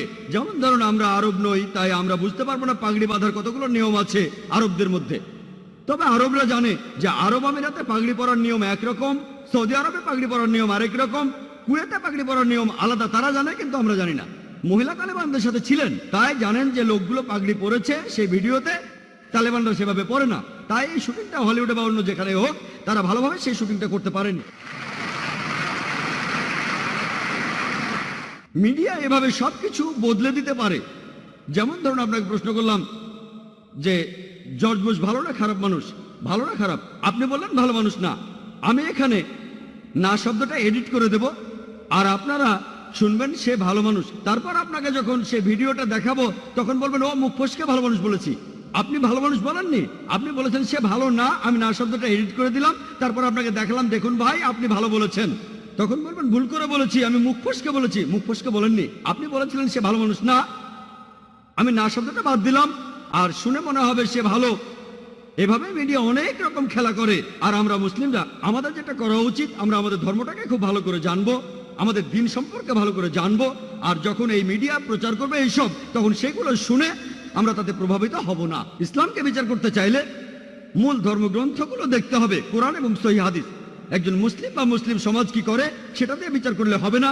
ইসলাম ধর্মকে বিচার করতে চাইলে এটা দিয়ে করব না যে ইন্ডিয়া, পাকিস্তান, আফগানিস্তান বা সৌদি আরবের মুসলিমরা কি করে। আমি ইসলামকে বিচার করব মূল ধর্মগ্রন্থগুলো দিয়ে, কোরআন এবং সহিহ হাদিস। আমরা এগুলো মেনে চলবো। আর মিডিয়ার এসব প্রচারের উত্তরে আমাদের জানতে হবে কিভাবে টেবিলটা উল্টে দেওয়া যায়। যেমন সেই সাংবাদিক দুটো প্রশ্ন করবেন, কিন্তু প্রশ্ন করেছেন মাত্র একটা, কারণ প্রথম প্রশ্নের উত্তরে যা বলেছি তিনি সেটা আশা করেননি। তিনি আশা করেননি যে আমি বলবো আমি আমার দেশ নিয়ে গর্বিত। ভেবেছিলেন আমি বলবো দেশ নিয়ে আমি গর্বিত না। আমি অবশ্যই আমার দেশ নিয়ে গর্বিত, আমি কোনো মিথ্যে কথা বলছি না। আমি ইন্ডিয়াকে নিয়ে গর্বিত। আর ইন্ডিয়া হচ্ছে একটা যুদ্ধক্ষেত্র, আমরা হলাম মুজাহিদ, জিহাদ, আমরা সবাই চেষ্টা করছি। আর আমার নামটা নায়েক। সংস্কৃতিতে নায়েক মানে যোদ্ধা, একজন বীর। তাহলে নামেও তো আমি একজন মুজাহিদ। আমাকে আমার কাজ করতে হবে। আর সেজন্য আমি বোম্বেতে থাকতে চাই, কিন্তু লোকজন আমাকে অন্য জায়গায় থাকতে বলে। অনেক লোক আবার আমাকে অন্য কোনো দেশে থাকার পরামর্শ দেয়। আপনার জীবন তো হুমকির মুখে, কেন এই যুদ্ধের ময়দানে থাকবেন? এটা আমার যুদ্ধ। আর দেশকে আমি অনেক কারণে ভালোবাসি, অনেক কারণ আছে। আলহামদুলিল্লাহ, আমি দেশ নিয়ে গর্বিত। সেজন্য মিডিয়ার এইসব প্রচারের উত্তরে আমাদের জানতে হবে কিভাবে টেবিলটা উল্টে দেওয়া যায়। আশা করি উত্তরটা পেয়েছেন। হ্যাঁ ভাই। আসসালামু আলাইকুম, আমার নাম আমিনুল্লাহ শরীফ। আমি পেশায় একজন অ্যাকাউন্টেন্ট। আর আমি গর্বিত যে আমরা স্বদেশী ইন্ডিয়া থেকে এসেছি। জিহাদের উপর আপনার লেকচারটা খুবই সুন্দর আর শিক্ষণীয় ছিল। আমার প্রশ্নটা হলো, আমার ধারণা এখানে বেশিরভাগ লোকই এমনটা মনে করে যে ওসামা বিন লাদেন আসলে জিহাদ করছে। আমার অনেক সহকর্মী আর অন্যান্য লোকজন তারা প্রশ্ন করে যে এটা আসলে জিহাদ কি না। এখন এসব ব্যাপারে আমরা জানি না, তাদের কিভাবে বোঝাবো? আমার দ্বিতীয় প্রশ্নটা হলো, এটা যদি জিহাদ না হয় তাহলে এটাকে কি বলা যায়? ইসলাম এই ব্যাপারে ভাই কি আপনি বলে? প্রশ্ন করলেন যে ওসামা বিন লাদেন জিহাদ করছেন কি না। ভাই ওনার সাথে আমার কখনো দেখা হয়নি, ব্যক্তিগতভাবে তাকে আমি চিনিও না। সিএনএন আর বিবিসির খবরের উপর ভিত্তি করে আমি উত্তরটা দিতে পারবো, সেজন্য কোনো মন্তব্য করব না। আমার সাথে কখনো দেখা হয়নি। অনেক খবরই জানি, অনেকের সাথে দেখা হয়নি, জর্জ বুশের সাথেও কখনো দেখা হয়নি। কিন্তু যেহেতু সিএনএন এর খবর দেখছি আর খবরগুলো বিশ্লেষণ করে বুঝতে পারছি যে তারা যে খবরটা দেখাচ্ছে সেটা সঠিক। তবে এ কথাটা বলতে পারি আমি জিহাদ করছি। আলহামদুলিল্লাহ, আমি জিহাদ করছি, আমি সংগ্রাম করছি, আমি আল্লাহ তাআলার পথে সংগ্রাম করছি। জিহাদ অর্থ চেষ্টা করা, সংগ্রাম করা। আমি আমেরিকান পুলিশদেরও একই কথা বলেছিলাম যে আমি জিহাদ করছি, আমি চেষ্টা করছি, আমি সংগ্রাম করছি। সে জিহাদ করছে কিনা সেটা আমি জানি না, তার সাথে কখনো দেখা হয়নি। আর আল্লাহ তাআলা কিয়ামতের দিন আপনাকে প্রশ্ন করবেন না যে ওসামা বিন লাদেন জিহাদ করেছে কিনা। ওয়ালাইকুম আসসালাম। এই প্রশ্নটা আমার বাবা মায়ের পক্ষ থেকে করছি। আমার প্রশ্ন করলেন আমার ছোট্ট এক ভাই তার বাবা মায়ের পক্ষ থেকে যে মুসলিম মিডিয়াকে সাহায্য করার ব্যাপারে আরব বিশ্বের উদ্দেশ্যে আমি কি বলবো, বিশেষ করে ইন্ডিয়ার